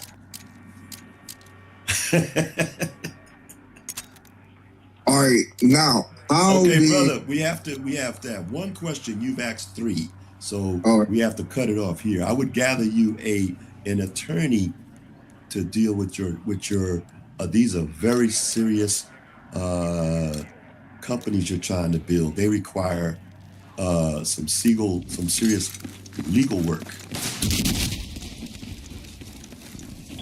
Yes, sir. Okay. I would definitely hire an attorney for that. You make a mistake in that, and then but I would get somebody that's already done what you're trying to do. That's number one. No matter what you're trying to do. If you don't have experience and you don't have age, the bank is going to say no thank you. How about, is there a lady, another lady? We're attacking objective Foxtrot. Another lady. What's your question? I see you say yes, but... Evening, Mr. Whitehead. Hello. I have a question. My question is, I just got my C Corp and I put my LLC underneath my C Corp, right? I just want to clarify that all my trade lines should be underneath the LLC and not the C Corp. Trade lines should be under the C Corp. You're borrowing with the C Corp. It's meant for borrowing money. The LLCs are meant to do business. The C Corp is what you're going to use to borrow money. It's okay. Just for so glad I asked you that. Because I was under the impression that if I just put everything under the LLC, it would still technically be part of the C Corp when I go and try to get funding. Assets. I thought about this wrong. Assets and everything technically belongs to it, but when they check, when you're, if you have 3 children, one child is 1, another child is 15, another child is 18. Okay. The child is 18 is ready for work. Yes. So you start building in that child. You don't put it into the person that's 1. Exactly. That's why my LLC been around. That's why I was under the impression of it was going to go under the LLC, because the LLC is like 5 years old. The C Corp I just started. Yes, but the children, and all 3 of them, they all have value, but you're going to put a lot of the assets. You're going to build the C Corp as big as you can. Amazon is what you hear, right?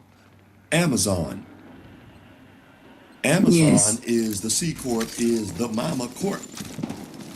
That's why you hear Amazon everywhere. Amazon. But you do realize that Amazon probably has 100 companies underneath it. You don't hear about them. But you hear Amazon has a value of 150 billion because Amazon is going to borrow its next $1 billion for its next company. Amazon is right now doing grocery stores. So you go in the grocery store and buy your food or whatnot and your shopping cart. You put everything in the shopping cart, go outside, scan your stuff in the shopping cart, in the store, in the shopping cart. They got a little scanner, and your fruit or whatever, your shopping cart will weigh it. Then you scan, and you're done. Walk out and load your groceries. If you buy something on Amazon, like a shirt that didn't fit, you take it to the Amazon grocery store. There's a place over there, area, You just give them the shirt, they scan it, and take the shirt back. Gotcha. Okay, I have to go back and redo some things. You answered my question. Okay, so my point is, Amazon is starting all these stores, but where are they getting the money to start them? From the mama. The bigger the mama gets, the more the mama can be trusted with more money. And she takes that money, the special purpose entity, that's what it's for, special purpose, to get money. It's special purpose entity. And they take that money that they get and it turns into a special purpose vehicle. What do vehicles do? They drive things. So when you get the money with your special purpose entity, the special purpose vehicle, it turns into a vehicle now and it drives the money to your LLC or where you need it to go. That's the special purpose entity and the special purpose vehicle. Got it? Yeah, got it. I'm going to have to give you guys a call because I get on here every Tuesday and Thursdays, and sometimes I would take my notes, but when I get to doing things myself, I guess I did that so backwards. So I need help. I'm going to call you guys. I appreciate you. I appreciate you too.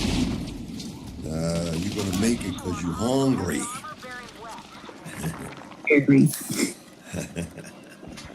Okay. How about, let's narrow it down. Let's see if we can do this in a minute because it's getting very late. So how about Andreas Douglas? What's your question? Andreas. Hi, good evening. Just to say thank you, Mr. Whitehead. I have a little question. I have my new corporation, but if I get a PG, I still need to get a chef corp if I get a PG. Yeah, you have to PG something. You have to PG a company. Okay. And if I have a person to serve as a PG for me, I still get to go through that scrutiny to the bank? If you have a PG without a company, it's just that person borrowing personally. We don't want to do that. If you have a PG, a PG is a person that's guaranteeing the money for some entity. I see. A PG could be, I'm personally guaranteeing the money for my cousin. That my cousin's an entity. I'm an entity. Corporation's a person, an entity. So if you want a PG, an entity, you have to have an entity. You have to have a corporation or a cousin or somebody that you're going to personally guarantee the money for them or it. Oh, okay, I got it. Thank you. You're welcome. Okay. Okay. There was a lady that said I had a question. What's your question? You just put a message.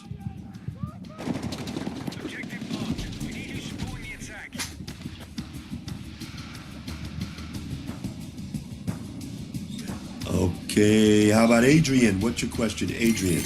Let's try one question. See if we can do this. Yes, sir. Good evening to you. Good evening to you. So my question is, as far as finding board members, to be on your board, you do need people that have expertise in that field. I know that for sure. What is the pay structure like, and how much of a percentage of equity do you know to give them each board member? Because I know you probably want around maybe 3, 4, or 5 of them. I know an uneven number to break a vote, but you're talking about a board member, or are you talking about an officer? An officer. They're not the same thing. No, an officer is a corporation is unconscious. It can't see. It's alive, but it's on a breathing machine. So you help it taste, touch, smell, feel, hear, and feel. You help it have. It has its senses. You and at least 3 people: a president, or CEO, can do the same thing, a vice president, and a secretary. And those people help the company see, smell, taste, hear, touch, feel. Those are officers, and they don't have to make any money. They don't have to own anything. They can work for free if they want. It's on you. You're going to get a salary, or you're going to be whatever the terms are. A board member is usually a person that has a lot of experience in what you're doing, so you're going to hire them to guide your company. Like if you go to the SBA, they have a program where Small Business Administration, and they have a lot of elderly people who have run enormously successful businesses that are willing to be, a board member on your company. And usually it's free. They'll come in and help you with your company. Are you serious? Wow. Of course. That's I knew you were. I just couldn't believe it. I didn't know that. That's a big deal. That is a very big deal. That's a big deal. Because I thought, just looking around too, just didn't know where to even think to, like, I even thought about maybe just marketing online or doing ads to see by people in the industry, Well, you can go to Headhunter. And what's that? That's a company that shows you people, that sends you people, professionals. Maybe they're a CEO, a CFO. If you have a company and you've never ran a $10 million company, I suggest you hire someone as a CEO who has, because you don't have the capability of running, and you can offer them a couple, some shares, maybe 10%, 10% plus salary, 3% shares plus salary, or 3% shares to get it going, and then once you get to a certain point, then they get salary, whatever the conditions are. Or you can hire, look for a board member. A lot of times elderly people will be on your board, and you don't need to give them a piece of your company. Try to avoid giving a piece of your company and give them stock.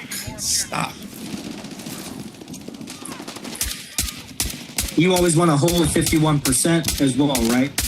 You want to hold 100%. Yeah. Okay. Sometimes people will come in with a nice piece of change that says, whoa, they slide a paper over you that says, I'm willing to give you this much. And you look at the paper and say, how much equity do you want? Exactly. So you say, okay, I'll give you 10% equity, right, of the company, and the company's making $100 million, and it's worth $100 million. They have 10%, right? So that's $10 million. Or you can, in a board member, you can say, I'll give you stock, but try to avoid giving away your company. Yeah, because people have already verbally agreed, because we're again we have the opportunity to do some big artists right now. That's where you're coming into such help, with the business aspect of it, and it's just really cool. So people are very excited about it, and they're more than willing to give money out. But it's just really on me to to how everything is going to go, at that point. So if you're bringing in big artists, maybe you want to talk to our partner, Mark. Yeah, I forget what day it was. I think it was last Thursday. I gave him my information, but I never heard anything. So I think it was last week for sure, but I forget whether it was Tuesday or Thursday. Okay, so give your information to Mahita, and we'll make sure that Mark gets his contact with you. Mark has actually won 2 Grammys. I remember you told me, and his his don't tell me his relative was famous. So his relative is Shirley Caesar. She's won numerous Grammys. Right. That's amazing. All right, so Mark knows everybody. Yeah. We also have, I don't know if you know it or not, but this guy named Johnny Dane, the guy that does all the grills for all the rappers and all the stars and all the diamonds. Megan Thee Stallion, she just got her grill out here in LA, and she got her diamonds and stuff. And his name is Johnny Dane, but John Boss, manages Johnny Dane's company. Well, he also works for me, and he knows everybody. He just dropped off Megan Thee Stallion's grill and diamonds like, I don't know, a week ago, and then shot down from LA down to see me.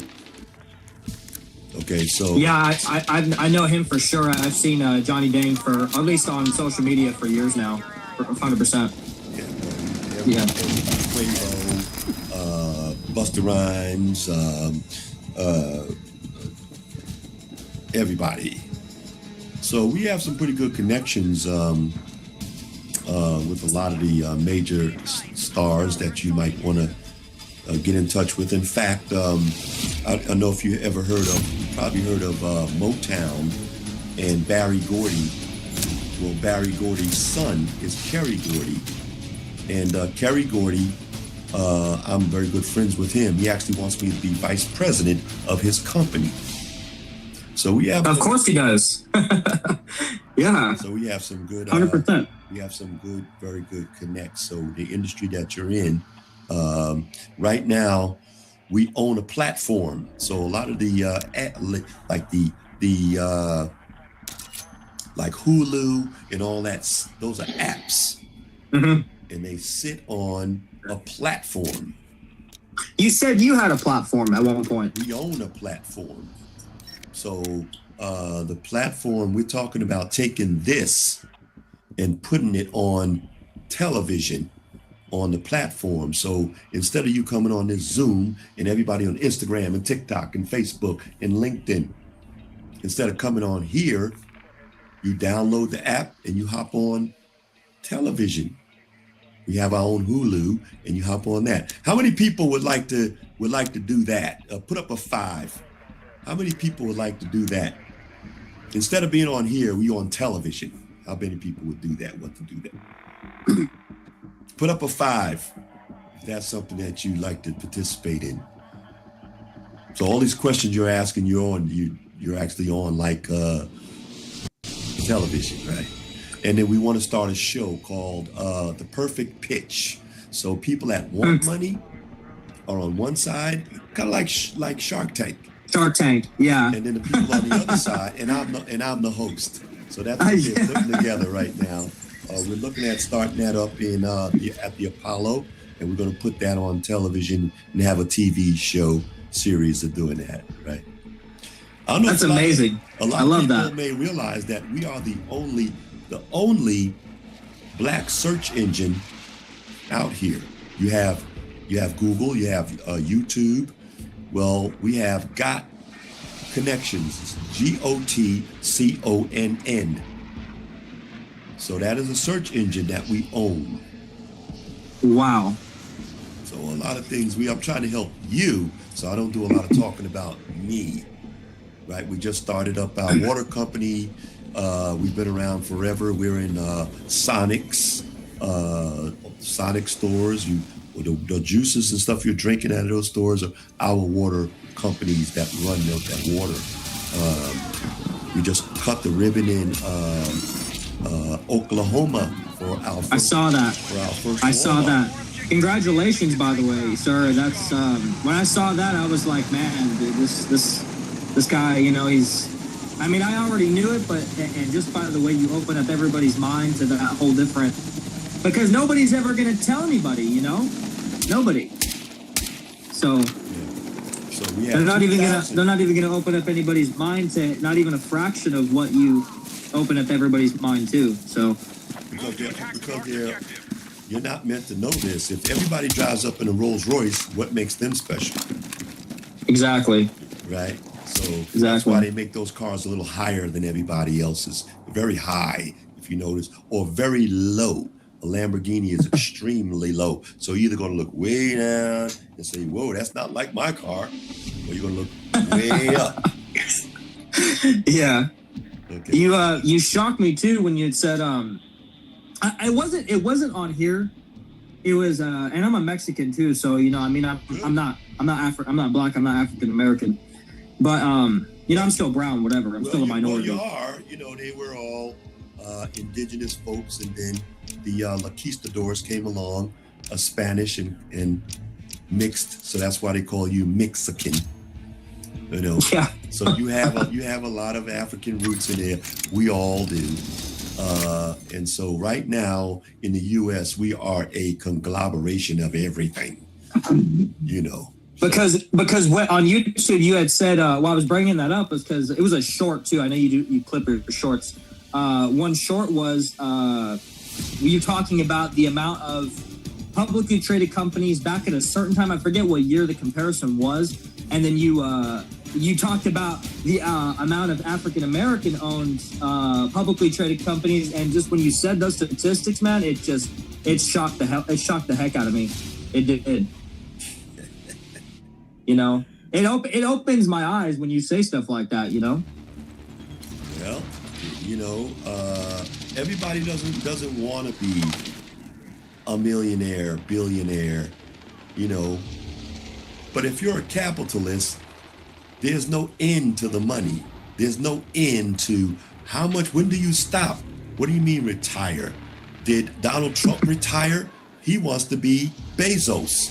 Bezos wants to be Elon Musk. Elon Musk wants to be Citibank.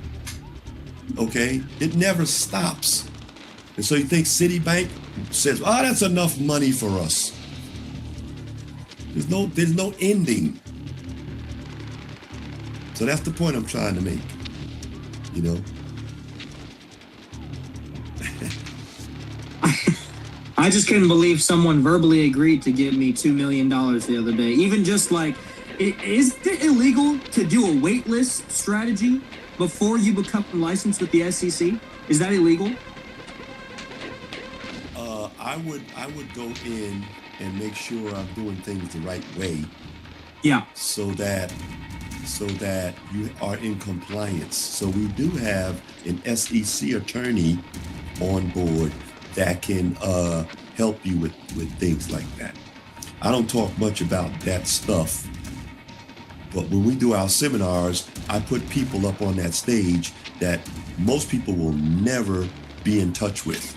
Like a SEC attorney takes companies public. You got $20,000 to talk to him for a half an hour. I put him up there for free. You charge $100 to get in a seminar, and here's an SEC attorney talking to you for 2 hours. You got Mark, brilliant crowdfunding. You got Dasha Riley's is an attorney, trust on 2 continents, attorney and lawyer, and she's up there hour and a half talking how to build your trust and how to protect yourself. You got me, and you got person up there, Roderick Porte, I'm sorry, teaching how to all the tricks of credit. And I do all that. You charge $120 for a seminar.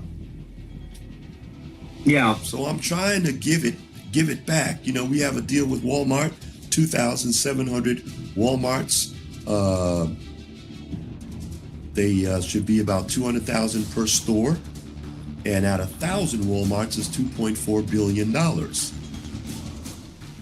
So that's just 1,000, but we have 2,700 Walmarts to install. And you've seen us open the one in Oklahoma. And we'll be starting with another 5 and another 20 and another 30 and another 50 and another 100. So you can do the same thing. But you got to start somewhere. You got to start with a company. And it depends on how far you want to go. Nobody's going to come and teach you. Hey, I'm Elon Musk. Pull your car over. Let me tell you how I did this. They're not going to do that. That's why. Exactly. Okay. Yeah. What seems to be screaming its name to me is music, man. It's just the connections are falling all onto me. You're making my head explode with information, and then I dig and I kind of research a bit, and I'm the more I see, not necessarily how easy it is, but just how anything is possible. I suppose. Oh, if your knowledge removes fear, brother. Knowledge removes fear. I don't care if you're a female or a male, or you're 4'2", or you're 6'12", or whatever. It doesn't matter. Nothing can overpower you if you have knowledge. You could be a 4'2" female, 98 pounds, with some guy chasing you around that's 400 pounds. You can chase me for a while, but you're not going to be able to endure running around after me that long. So you chase me. Now, after about 10 minutes, you're saying, and you say, oh, you tired? My turn. Knowledge removes fear. So if I were you, I would make sure that I'm in compliance, to answer your question. And then you don't have to worry about, because you're talking about serious money when you're building funds and getting money from investors and things. That's serious money. And I want to know, a lot of people tell me, Mr. Whitehead, you teach a lot, but most people, it goes over their head and they don't know what the hell you talking about. I have some big people in the industry that call me for information, and they say, well, Mr. White, I'm going to tell you right now, people don't know what you're talking about. So if a lot of people tell me, put up a 6 if you understand somewhat of what I'm talking about. And if it goes over your head, I want you to put up a 9. If it's over your head. Because I think I kind of break it down as simple as possible. If it goes over your head, like, I just don't understand what he's talking about, put up a 9. If you kind of comprehend what I'm saying, put up a 6. I really want to know. Some audience participation. Because if I'm teaching too much, maybe I need to calm it down.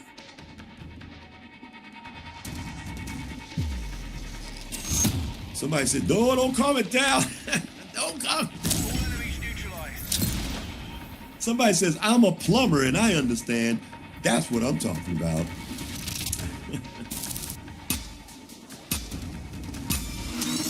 Okay. All right. So you're like 2 9s. Okay. They're not ready. Okay. Understand.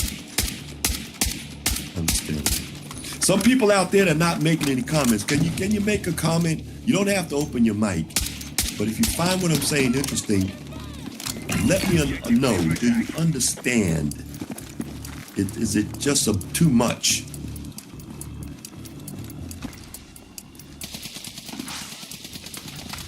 How about Sherry? What do you think? Is it too much? Do I teach? Is it too much? Should I calm it down? Somebody said it's too little.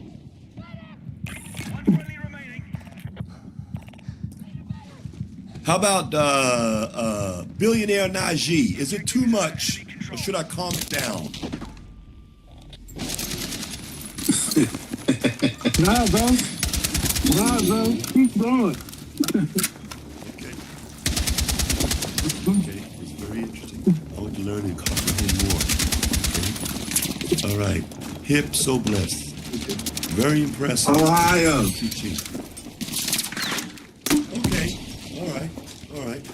Because I want to open the gates. You think this is something? I want to go in and open the floodgates. Oh, wow. Okay, I mean, it's a lot. It's a lot that they hold back from you. Oh, wow. Okay.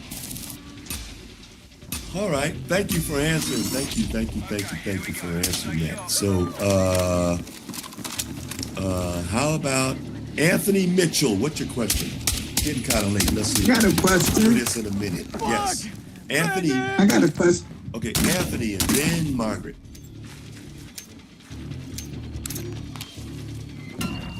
Anthony Mitchell. Okay, how about Margaret? What's your question? Hi, Mr. Whitehead. Hello. I'm kind of stuck. I don't want to get left behind. Okay. Okay, I buy the court. Now, the small things is tripping me up right now with transferring it from Wyoming to where I'm at with the transfer agent, with the, I got 3 people on my court. I talked to the onboarding guy, and my people don't know what we're supposed to do and what we paid for y'all to do. Okay, so what I want you to do it's a lot of little things. What I want you to do is, because I got a lot of people here, I'm not going to be able to answer all the lot of little things. So I want you to call, take her number and send her to Louita so we can find out what these things are that we need to help her. Louita just told me to call Ben. Oh, did you call Ben? And yeah, I talked to Ben, but Ben, I'll talk to him again.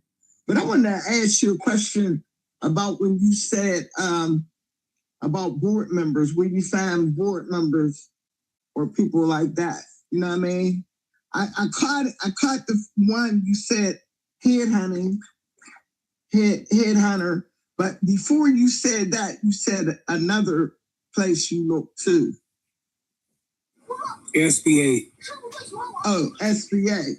Okay. Yes.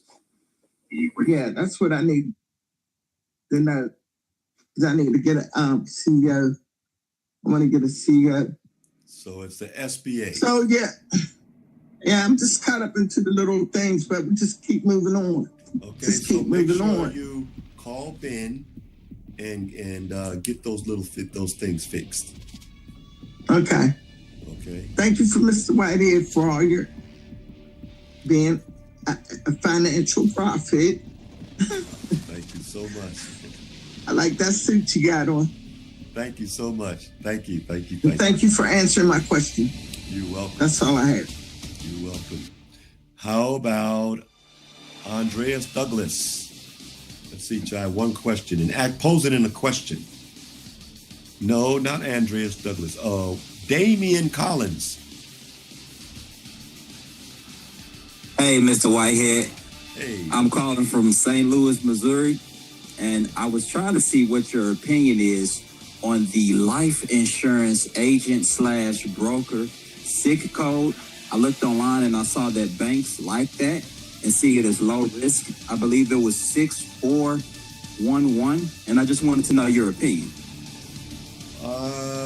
I'm not too familiar with the code, but if it says that's something that's a good SIC code, then I would go with it. Okay. Go with it. Thank you. You're welcome. How about Rachel Benjamin? Hi, can you hear me? Yes. And the name is pronounced Rochelle Benjamin. Rochelle Benjamin. Yes. I had talked to you last week, and someone had called me on Friday, but unfortunately I was in a small setting with the Premier CEO, and I couldn't answer the phone at that time. So if they can give me a call back, because that was for the trade lines, to my corporation. Okay. Rachel, can you take her name down? Give it to Louita so we can find out about trade lines. Yes, Mr. Derek. Miss Benjamin, put in your information in the chat box. I'll send you over to Louita. Thank you. I definitely will. Thank you, man. You sound much better this week, Mr. Whitehead. Yeah, boy, that was a rough one. I think they got something going around these colds. I was down for about a week. Oh, okay. Well, you look and sound much better. Thank you so much. I feel a lot better too. All right now. Running and sneezing.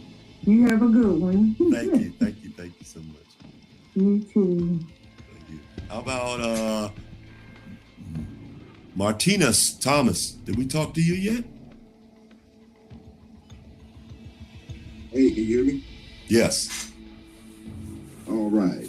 Figured out how to do this mic. All right, Mr. Derek. My question is,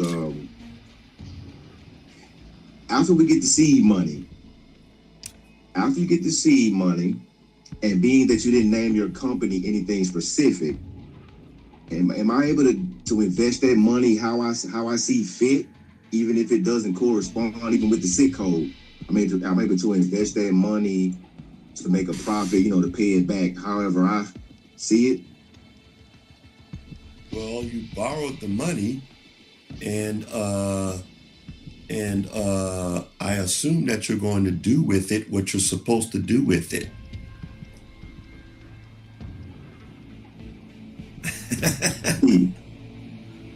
Right? No, I'm just saying, well, do I have to invest the money in anything, like, say, if I say I want to go buy a restaurant or a tire shop, but I end up going to buy notes or real estate? I mean, I can do that and then still write it off under that corporation? Well, the answer remains, I assume that you're going to do with it what you're supposed to do with it. It's your company. Okay. I gotcha.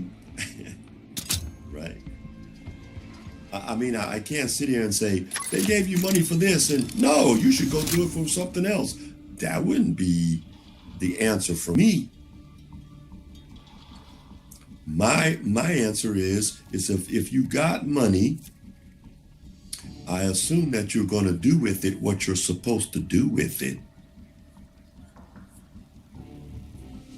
That's up to you to decide what you're supposed to do with it. Gotcha. Well, the goal is to, like you say, make a profit to pay the money back and, do it all over again. But I was just curious. I don't understand why you would say I want the money for something other than what you're trying to do with what you're trying to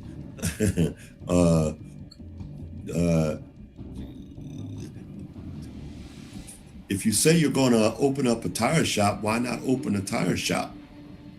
If you're going to open a tire shop, but you really want to open up a hairdressing studio, why not just say I'm opening a hairdressing studio? All right, that makes sense. Because you borrow a certain amount of money, they may come by and do what they call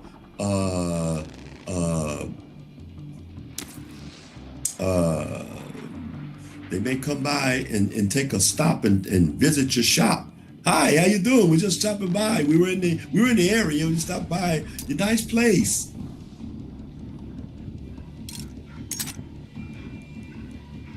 Okay. Mm-hmm. It depends on, if you're borrowing a nice amount of money, though. They're not going to come by there because you borrowed $100,000. They're not going to, or you got a bunch of credit cards. I doubt if they're doing that. But you borrowing some significant money, $1 million, $2 million, $5 million, they may stop by and say hello.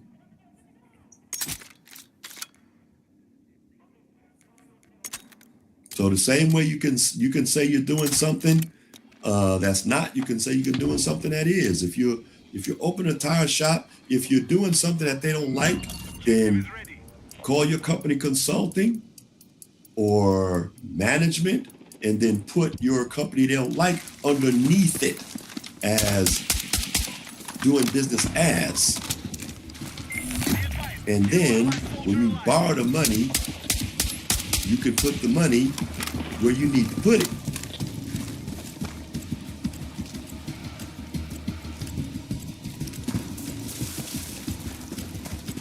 Make sense? Yeah, it makes perfect sense, Mr. Whitehead. I surely appreciate it, brother. You're welcome, brother. You're welcome. All right. Thanks. You're welcome. Last question here, Justin Hickson. Thank you, King. I appreciate you, Mr. DW, for pouring into us so much. Thank you, brother. Thank you so much. Appreciate it. At what point do I get the physical office and the phone prior to getting funding? You get the corporation, you get your EIN number, you get your, you'll fill out a slip so you can send it off. Once you purchase a company, then you fill out a registered agent form. And on that form, it says, who are your officers? You name them. And who is the person that's going to receive serious mail? Who's a person in charge? And that person's put down there as one of the officers. Then they send that off to the Secretary of State. And the Secretary of State puts that into their system. And it also, you get assigned a registered agent. If you don't have a registered agent, you look like a rookie, because a registered agent is there so that you can get your serious mail delivered. They know you're going to get it. If you don't have that, a lot of people don't do that. The bank says, rookie, because any big company is going to have that. Okay? So you get that with us for a year free. Okay? And so then you got your registered agent. Then if you are living in Florida, but your corporation is in Montana somewhere, your corporation lives in Montana, it looks pretty foolish that you live in Florida and you're actually going to drive from Florida every day back and forth or fly. No. So you're going to register your company in Montana that lives there. You're going to register it in Florida for $100 or so as a foreigner and say, that's a foreign filing. Now you're going to be able to make sense that you can borrow money as a foreigner living in Florida and run this company, because it also is doing business in your state where you live. And then when you do that, you receive your articles of incorporation, and then you receive your good standing letter, and then you apply for your EIN number. You open your bank account, and at the same time, they're putting you're getting what they call a trade line. You got to have at least one trade line, and so we show you how to do that. Or you can purchase larger trade lines, or for $75, we show you how to go in and get a $10,000 trade line for your company. Once that hits, a couple of minor things, you got your phone number, and they're putting in data points, certain things you have to do, certain things they have to do. You got to send in your registered agent form. You got to apply for an EIN number, because we can't do that for you. You got to get your office, and you have to get your phone number. And then simultaneously, working together, now you have your corporation and you're ready for funding. And website. Well, a website too. Thank you. Make sense? Yes. How long is that process? It could take as long as you take. Some people go in and they lallygag a little bit, and for the registered agent to go in and come back, that could take about 2 weeks. Depends on how busy the state is. If the state has to process 2 million that week, and then the next week they only have to do 1 million, if you went in that next week, it would be faster. It would be a week and a half. It would be 2 weeks. So I would say 6 weeks, and I'm being conservative. It could be short than that. It could be 3 weeks, but I like to say 6 weeks. Because if you say 3 weeks, people are after the third week, next day. Where's the corporation? What's going on with the corp? So you want to be conservative.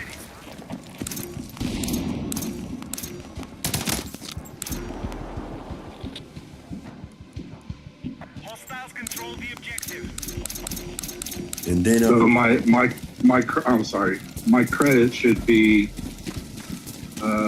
my personal credit should be up where it needs to be a proper PG prior to doing the physical office and everything. Like, so if I had a bankruptcy or some bad inquiries or anything that's on my credit, all that should be off there first, correct? Oh yeah, you should be a good PG. You should be clear of derogatories and all that stuff. Because they know you can wiggle out of that situation. It's not your court. It's not you. It's the court.